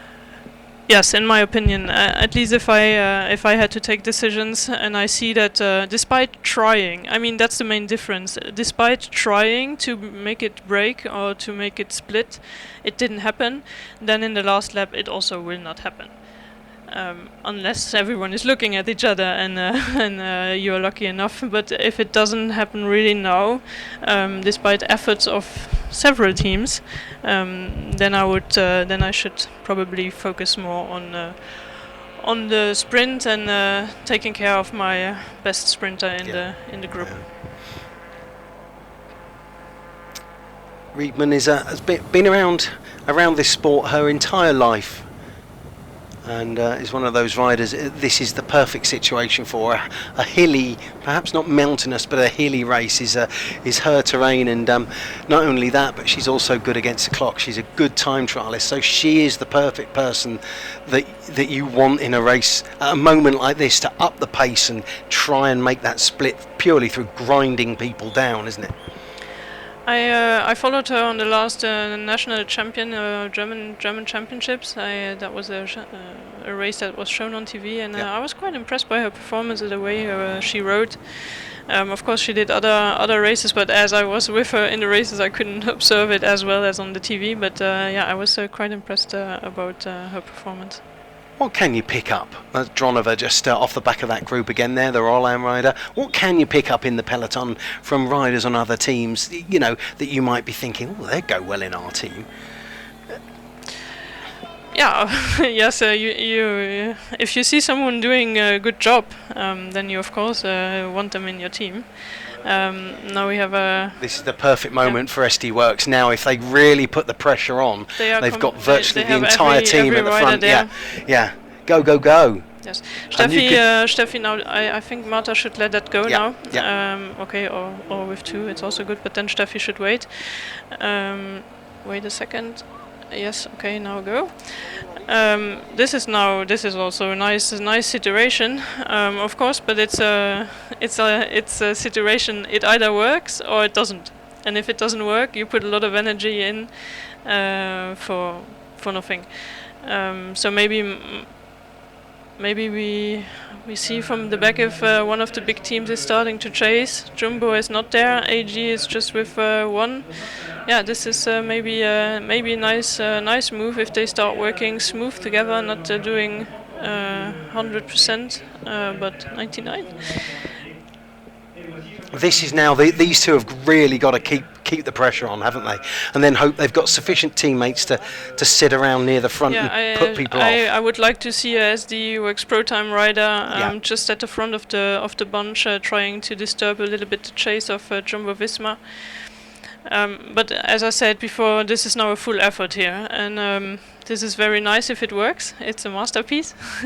But if it doesn't, then Marta did a lot of efforts before a potential sprint that will show up if it comes back. I don't think anyone from SD Worx Pro Time is quite there in the position to take that on. Just at the moment, you've got Riedman on the front of the chasing group really putting an effort in. Can she? And of course, what we think is the gap probably isn't, because the TV camera just makes it look much less than it really is. But these two have really got to grind it in over the top of this and work. But then you've got the crosswinds over the top. But it only takes a couple of looking over your shoulders, and you just see halfway down that group is Marie Schreiber is just halfway down. She needs to come up there and let the rest of the chasing group know that SD Worx are there, and you can take us up to the front, but we'll just do it to you again, kind of thing, isn't it? I see that no one is really taking strong over from Jumbo. So Jumbo has one rider doing the chase, and no one is really taking over. So that's maybe a chance for these two. We see if at the top of the climb someone helps Jumbo in the chase or not. That's I think gonna decide if this move is gonna make it or not. If at the top if they're still out at the top, and if no one is taking over from Linda behind, then it's a nice move. Yes. Yeah. When do you give up on a move like this? When you're caught? I think now they need to go until they're caught. Yeah. They already invested too much for hesitating. Now you really don't have to hesitate anymore. You can see Marta is really starting to suffer just over the top of this, and well, if it is Riedman, look how strong she looks. That's an incredible was closing move. this gap all alone, and I suspect it will come back. Yeah.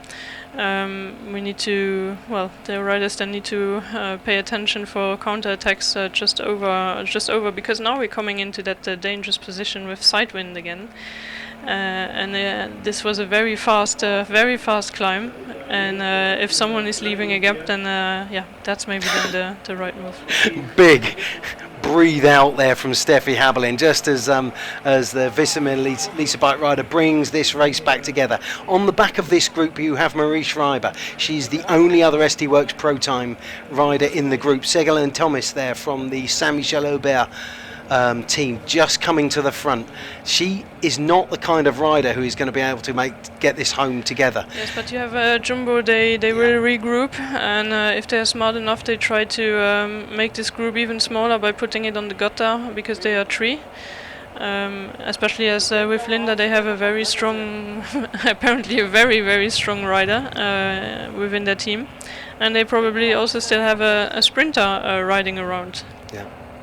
Just got the final classification for the GPM standing for today's race, and that's Moorman for AG Insurance. It takes the win on 11 points. Amy Gornall, 11 points. Amy Gornall on 5, and Lauren Dixon on 5. Both of those from the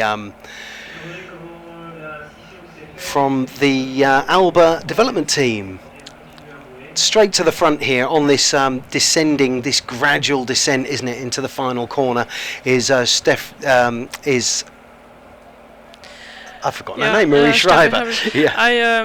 If I was Marie and Steffi, I would not ride. No. Because the only real sprinter we have is Marta, and she just put in a huge effort, and I would let her the opportunity to recover. Especially we have Barbara Guarici, who's also, sorry if I'm always saying we, they have Bobby in the second group, so if they stop riding, they bring also another sprinter back. Yeah, but she looks to be riding. I mean, she's just a strong all-round rider, isn't she, Marie Schreiber? She's a bit of an engine. Yeah, really big engine, but now she's isolating herself a little bit with those two Jumbo girls.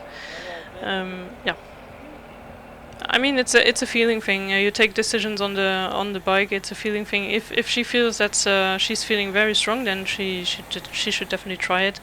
Looking at it from the outside, I would maybe allow my sprinter to catch her breath and my second sprinter to make it maybe back to the group, because that's the group just behind. I think you can see 2 SD Works jerseys, certainly one halfway down that chasing group. Obviously I can't see quite who they are, but this is a group of, what have we got there, probably 15 riders coming through. It's getting even darker in our little hole, isn't it? It's Yeah, I'm also feeling a little bit like I'm in a sauna, but doing some heat training when I don't need to do it anymore.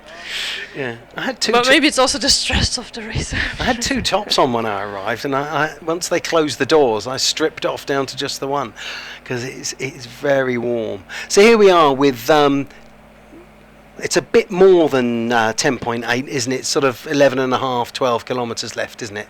Because it's 10 kilometres per lap. So. Oh, you think I didn't? It's one downhill and one lap. Yeah, that's right. Yeah. But now Sarah Tizzit come through to the front, and Steffi Hamelin is back there. Now, what do you think? You know, you've got a group here with 3 of your riders. Should SD Works just be sitting up now and letting it come back, or do you think Hamelin is now going to come to the front and just take it a bit easy and see if she can disrupt it all? I don't know. I would suggest that you look at who's with you in the group, and also how Marta is feeling, because if she wants to do the sprint and she's feeling really strong for the sprint, then I should maybe better take care just about her. If Marta says, well, I'm feeling a little bit dishish, then she should definitely try and go for it once more. Or even Marie, she also showed over the top of the climb that she's feeling really good. She was hanging on a little bit in the climb, but then if you hang on the climb, maybe then you have to make sure that you go away between the climbs. Maybe she will try it. Although now it looks like they are more riding to keep the pace up. Try to make Jumbo also work to keep this group out. On the back there is Natalie Quinn for the US team, who I spoke to a little bit earlier on, and I actually think that she could go quite well, especially from this group. I think she would be the rider they will want in this group. She's been the US Under-23 road champ, and was also 4th in their national cyclocross championships, and they've got quite a strong scene over there, haven't they? From Uno X, we have Confalonieri who's still there. We talked about it just a few minutes ago. Well, already maybe an hour ago, actually, to be honest. So they have their sprinter there, and she also wasn't in the wind at all, because we didn't notice her at all. But she is there. So they made a good job from Jumbo. Sorry, we have been saying Jumbo the whole time, but it's actually not Jumbo. I'm really sorry. It's a Visma Lease bike. They have Eva van Aert, who I think is their best sprinter in that group. I've got to say, it's a fabulous ride from Lauren Dixon in the Alba development team. We were talking about Linda Riedman, but I think we were saying a wrong rider, because Linda is not in this front group anymore. So they must have another very good rider who's looking a little bit like Linda, and doing a fabulous job to bring this breakaway back.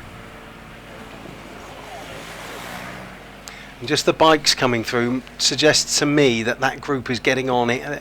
They were about 12 seconds. No, it doesn't look. I can't see them in the background. But if they come back now, they will come back really at the worst moment, because now they kick in again at the bottom of the climb. So this is the group we are talking about.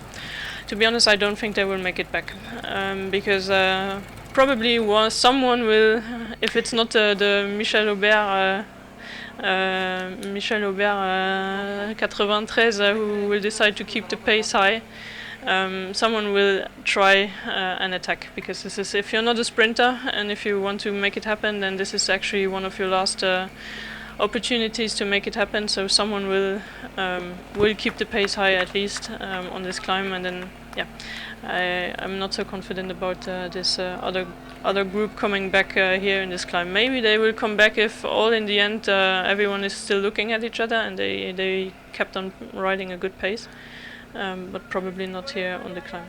That was me bigging up Natalie Quinn, and there she's just having to get back onto this group. So I wonder if she will have what it takes to. Oh, this group is coming back. I was wrong. Yeah, it is coming back.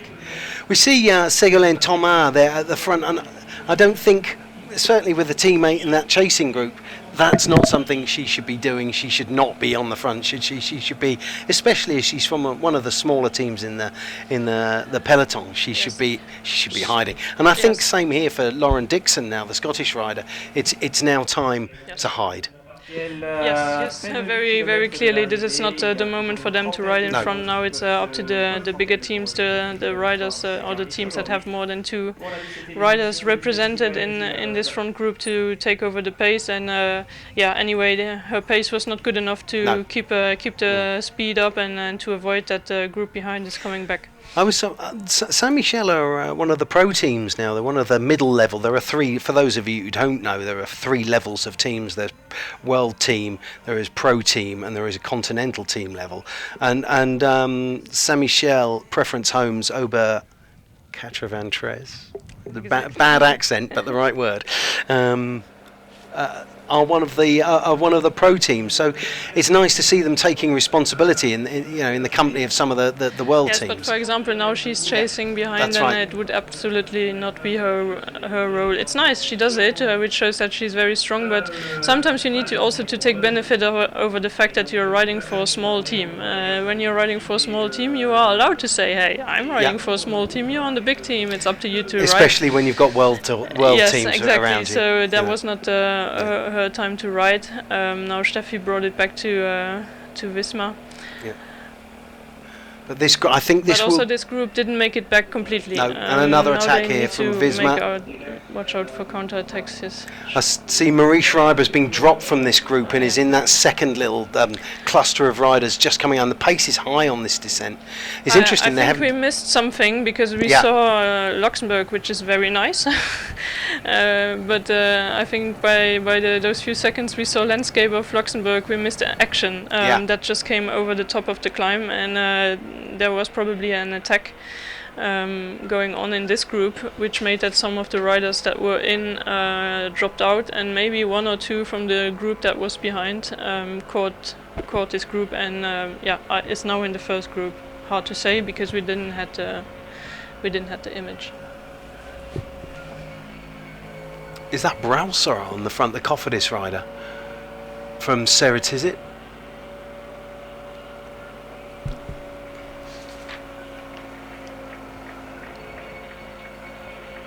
And Quinn is back there with the US national team. She's back there in that front group. And if she, that's what I was saying. This is not the front group. This is the second group. So here we have, for example, Victoire Berthaud from Cofidis. I was talking about her. She's a quite fast rider. Some of the second group made it up because Wismar Liseberg only had 3, and now they have 4. So someone crossed over from the back. And now they are very clearly in majority in this group, and I don't know how they're gonna handle the situation if they are happy with riding like this with this group to the finish, or if they try to send someone of them alone away or with one rider. This is the chasing group, isn't it? Just coming in here, squeaking brakes. Marie going into the last climb of this edition. And that's Emily Watts on the back with the other Saint-Michel rider and her teammate just taking a swig of water. I think we're looking at the action here on the bottom of this climb. We're not going to see anything on this final lap. Natalie Quinn, the American, is there. We're not going to see any action just as Ceratizit kick it off. but Marta Lack closes the gap, and you can see Thomas just struggling to hold Lack's wheel there. But once again, it's a brilliant performance from Visma Leasebike, just coming over, bridging the gap. They've really made the race. I think they've had a really good day out, haven't they? As much as you'd hate to admit it. Yes, I'm okay. No, they did a good race. Now they just need to win it, huh? Because else they didn't. But it's true that they made out of. It was already a good situation for them with having 3 in front. They made it even better with getting 1 extra and dropping one SD Works Pro-Time rider.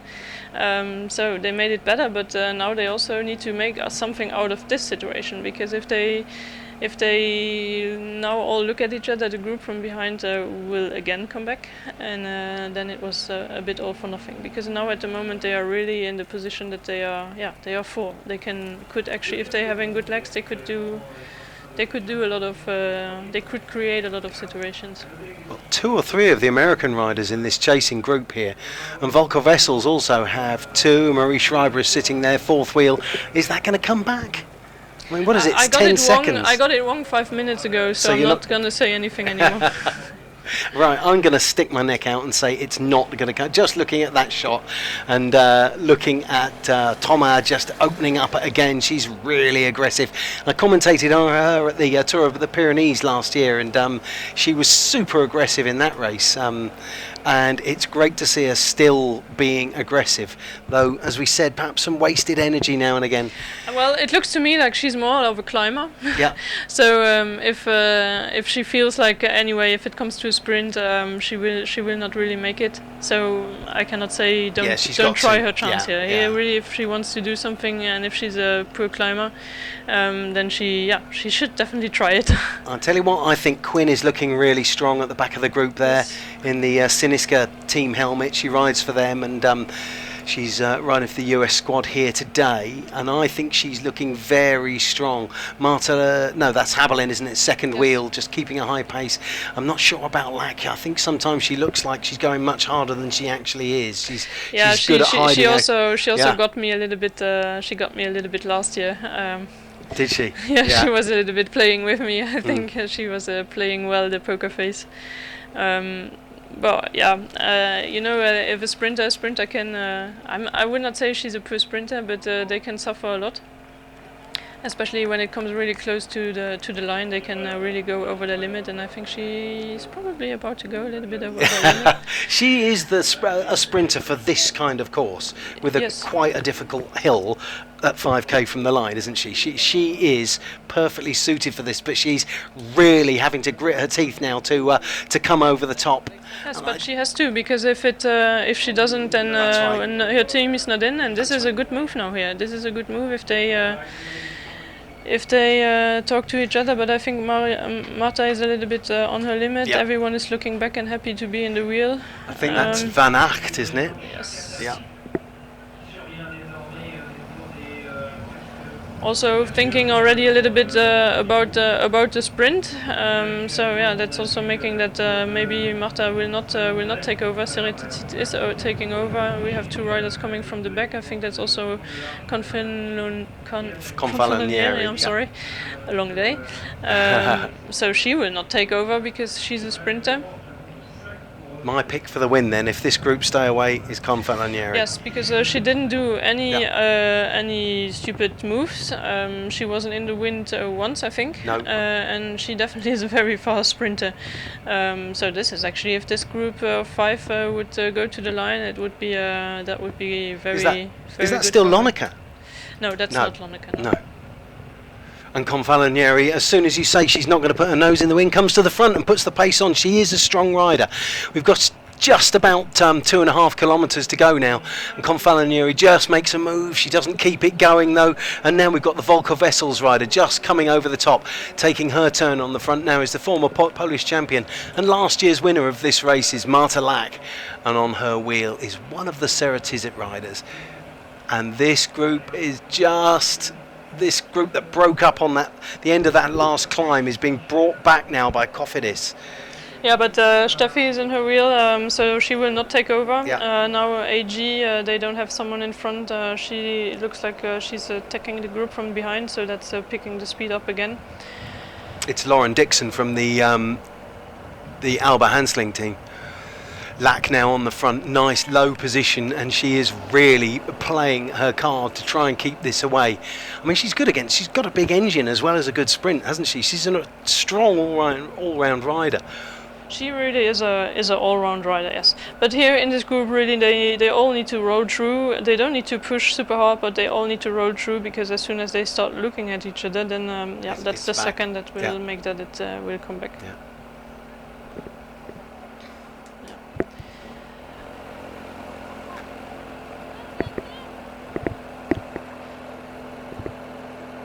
See behind that Jumbo Visma is they are lining up behind the two riders that are chasing to disturb a little bit the chase, to protect the rider they have in front.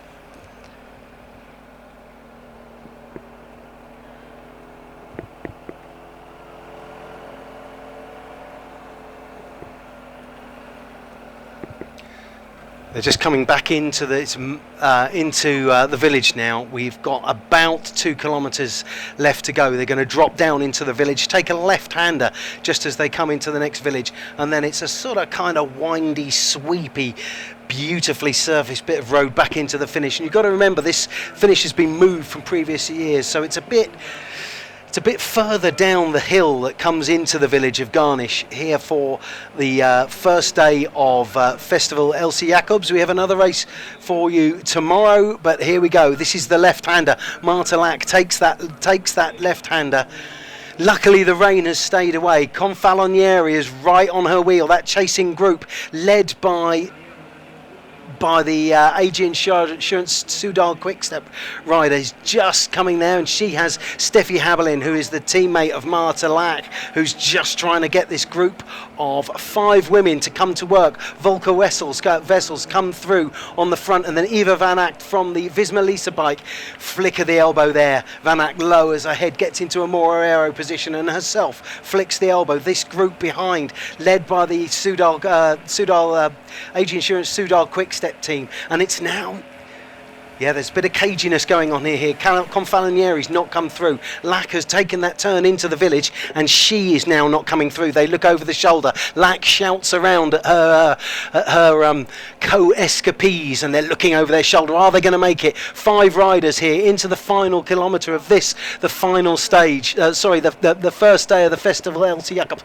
Looking over their shoulder. They can't afford to do that. Lack now on the front. She's burning her matches there, which she can ill afford to do with the sprint coming up. Who have they got behind? Can she rely on Habelin's sprint coming into this finish line? They're swinging over. Confalonieri doesn't want to commit. They're going to get caught here.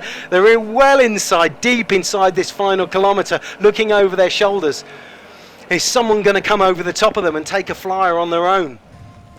They're into the view of the finish line here. They're 300 metres to go, and it's Lack is now on the front. Confalonieri on the wheel. Lack is really putting in an effort. I can't see her holding out. Van Aert is now out of the saddle, clicks down the cassette, and it's Confalonieri opens it up.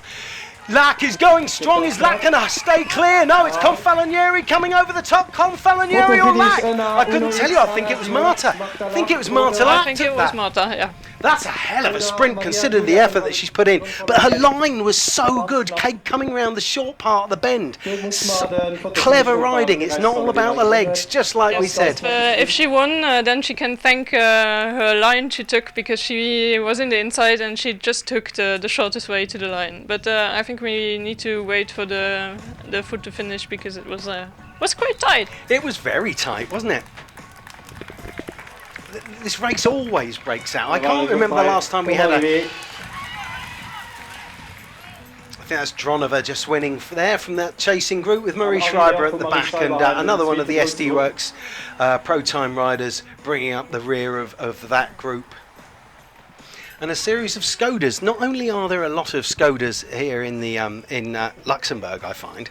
I own a Skoda as well, by the way, and one of the Skoda dealers has been a long-time sponsor of this event, hasn't it? Yes, this is one of the traditional sponsors of the event. Sponsor anyway of cycling in Luxembourg and also outside Luxembourg. A lot of riders are also riding Skoda. That's Noah Janssen. Did she win? No, she wasn't in that group, was she? So we're just waiting to... Because they were 3 on the lines. I was very focused on Uno X and SD Works Pro Time, but someone was actually coming around on the left, but I'm now doubting.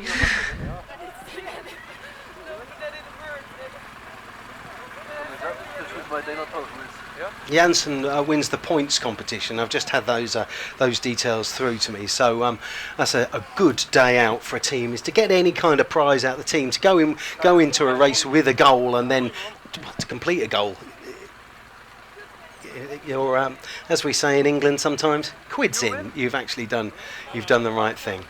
Someone you heard there, someone just shouted, "Did you win?" And they're just pointing down there. I still put my money on Marta. Yeah. My heart wants Marta to win, so. Yeah, I thought the line she took, and as we said earlier in the day, it's about the line she took, and that's not an accident. It's because she's a clever racer, isn't it?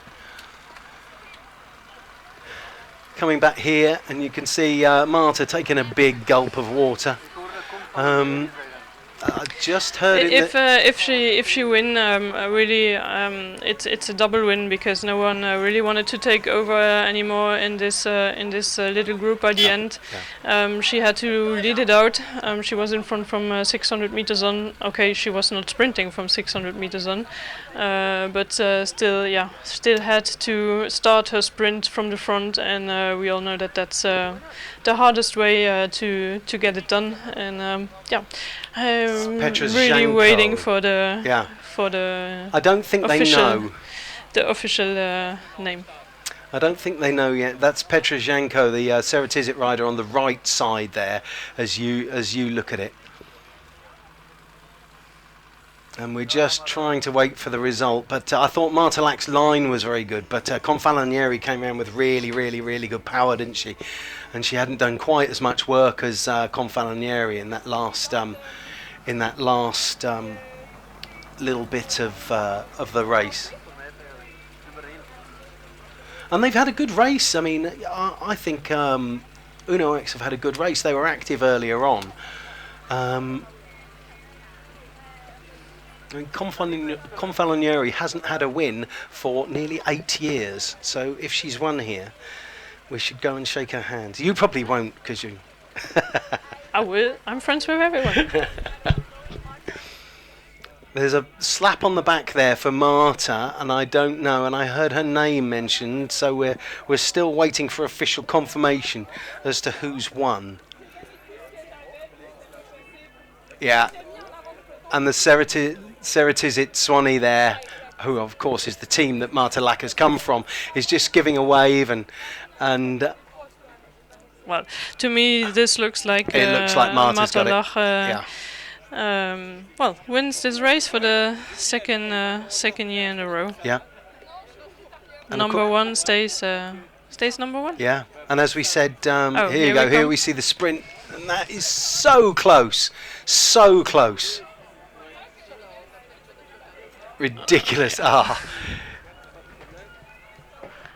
She's an all-round nice. When she won that stage at the Tour of Romandy, she stopped and just like screamed at me. It was just such a lovely thing. I was stood next to the SD Works bus at the time. She was with Ceratizit. But yeah, it looks like she's got it, and they're just coming back towards you. That big white caravan you can see is basically the timing area, and she's being brought down. One of the Das Hutchinson riders coming through, with some of Marta Lack's former teammates at Ceratizit also coming through. Fassa Bortolo. Well, I think anyway, no matter who won, here we see the sprint from maybe a different angle. Just only got in her biggest gear at the last moment there, didn't she, as well? So she's been full power for slightly less time, but it's so unusual for anyone to be able to win after having led out the sprint. I still couldn't tell you. Me neither.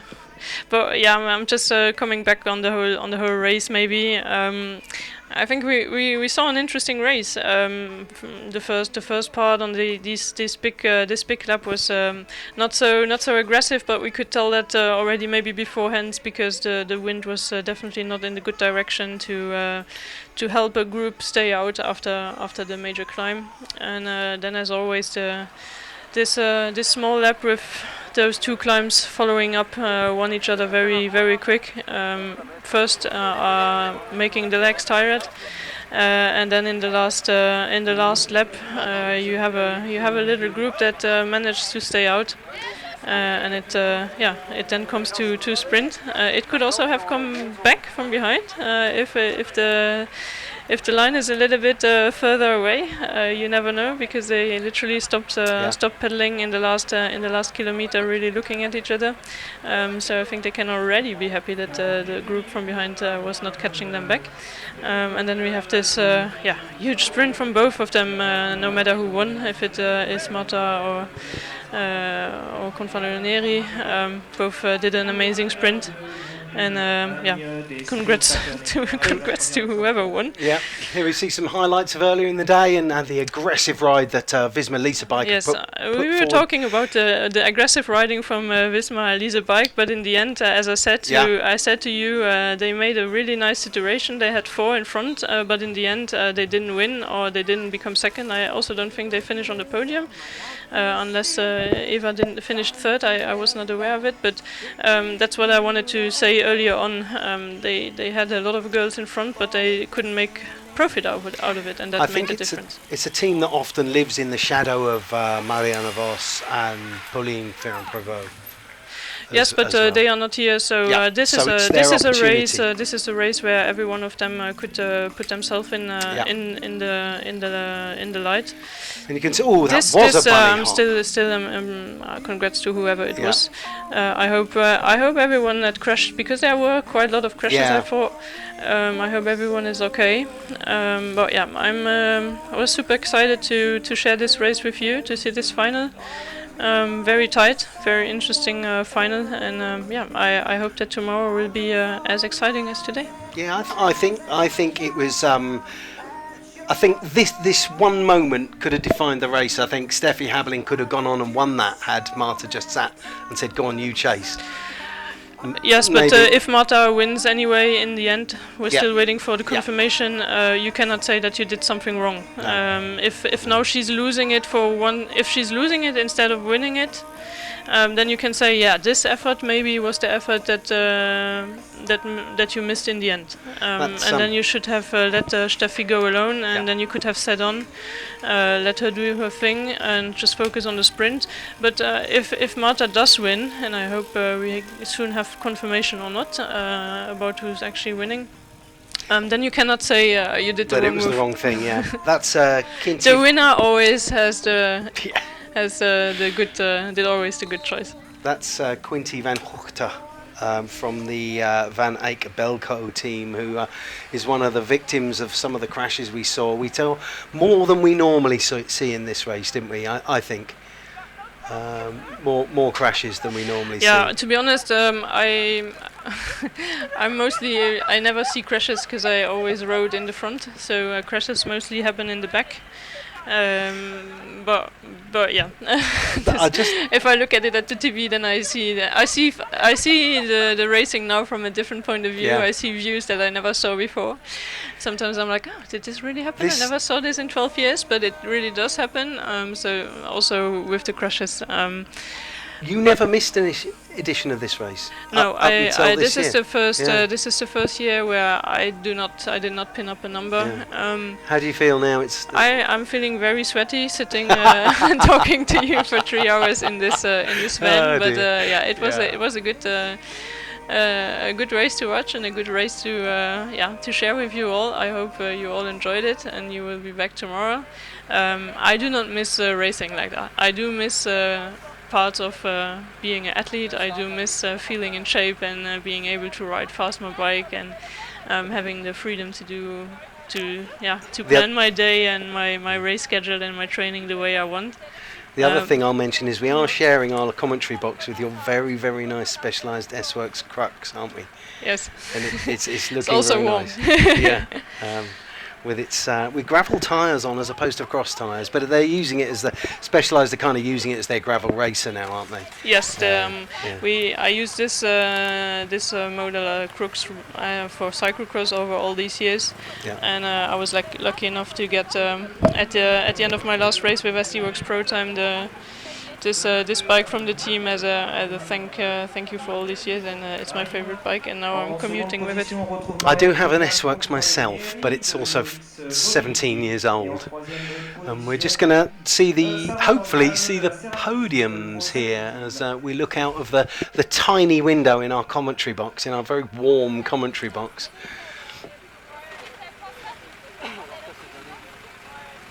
You'll see Maria Giulia Confalonieri talking to Marta Lack down by the podium there.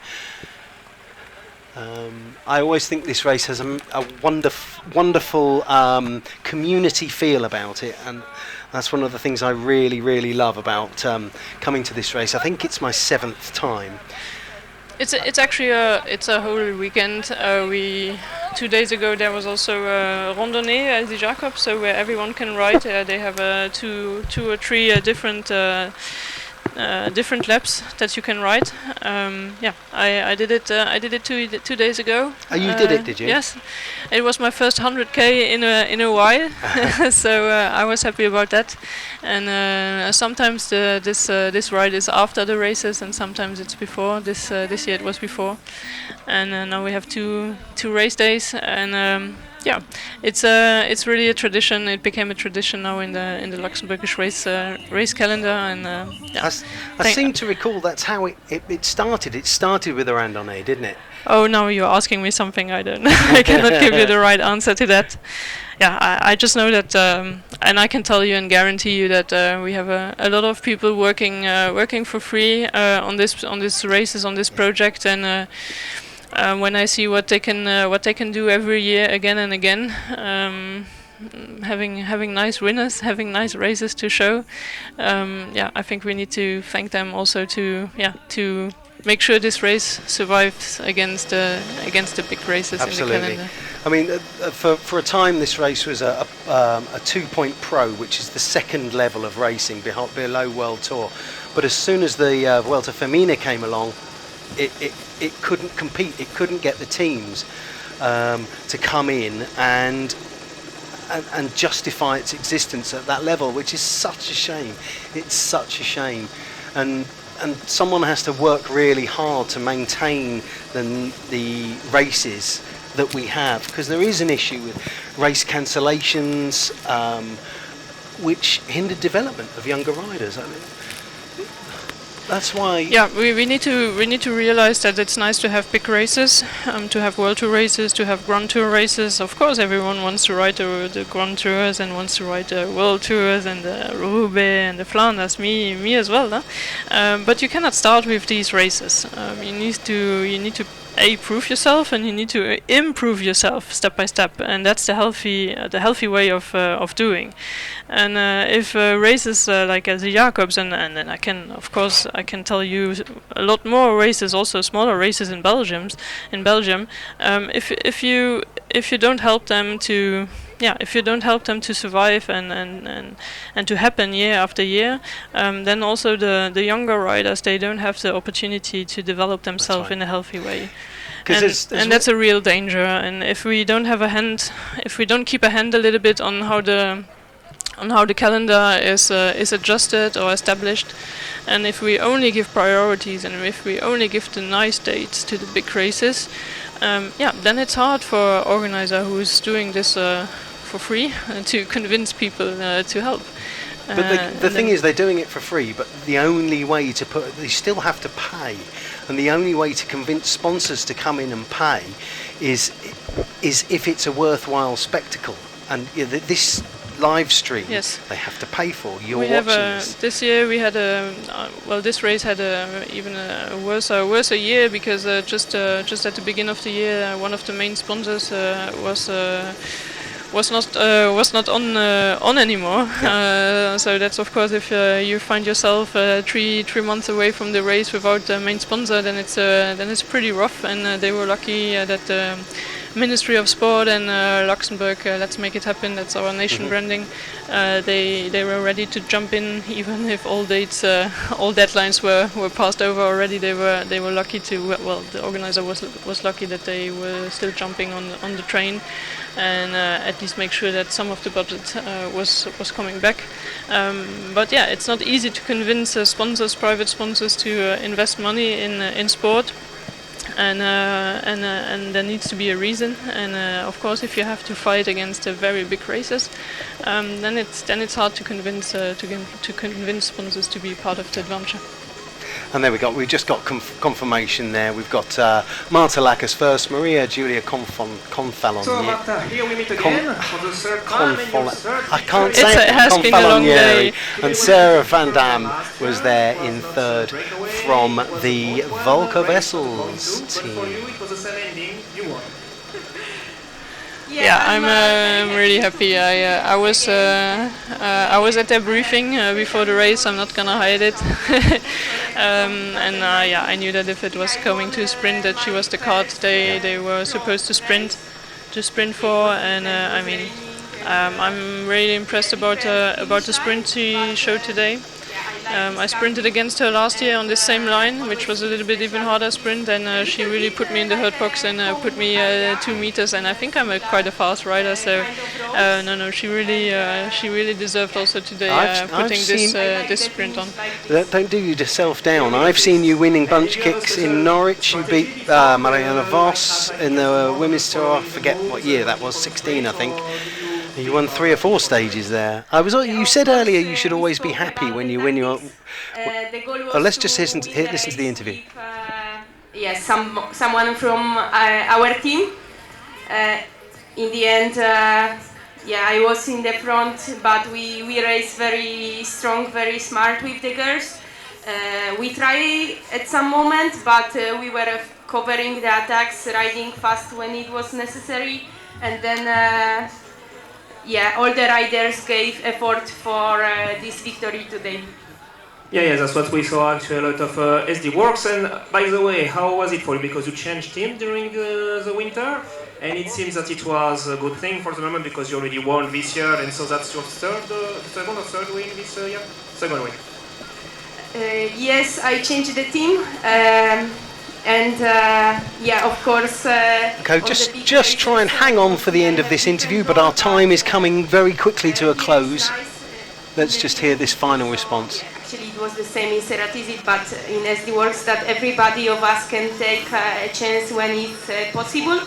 Today was day for me, and I'm proud I could finish it off. Thank you very much, Marta. We see each other in the podium and tomorrow for the second day. Well, Thanks. Tomorrow we'll be back with you. We'll be back with you at 14:30 CET again, and myself and Christine, well, we're going to open the door and try and cool off a bit. Try to breathe. See you tomorrow. Thank you.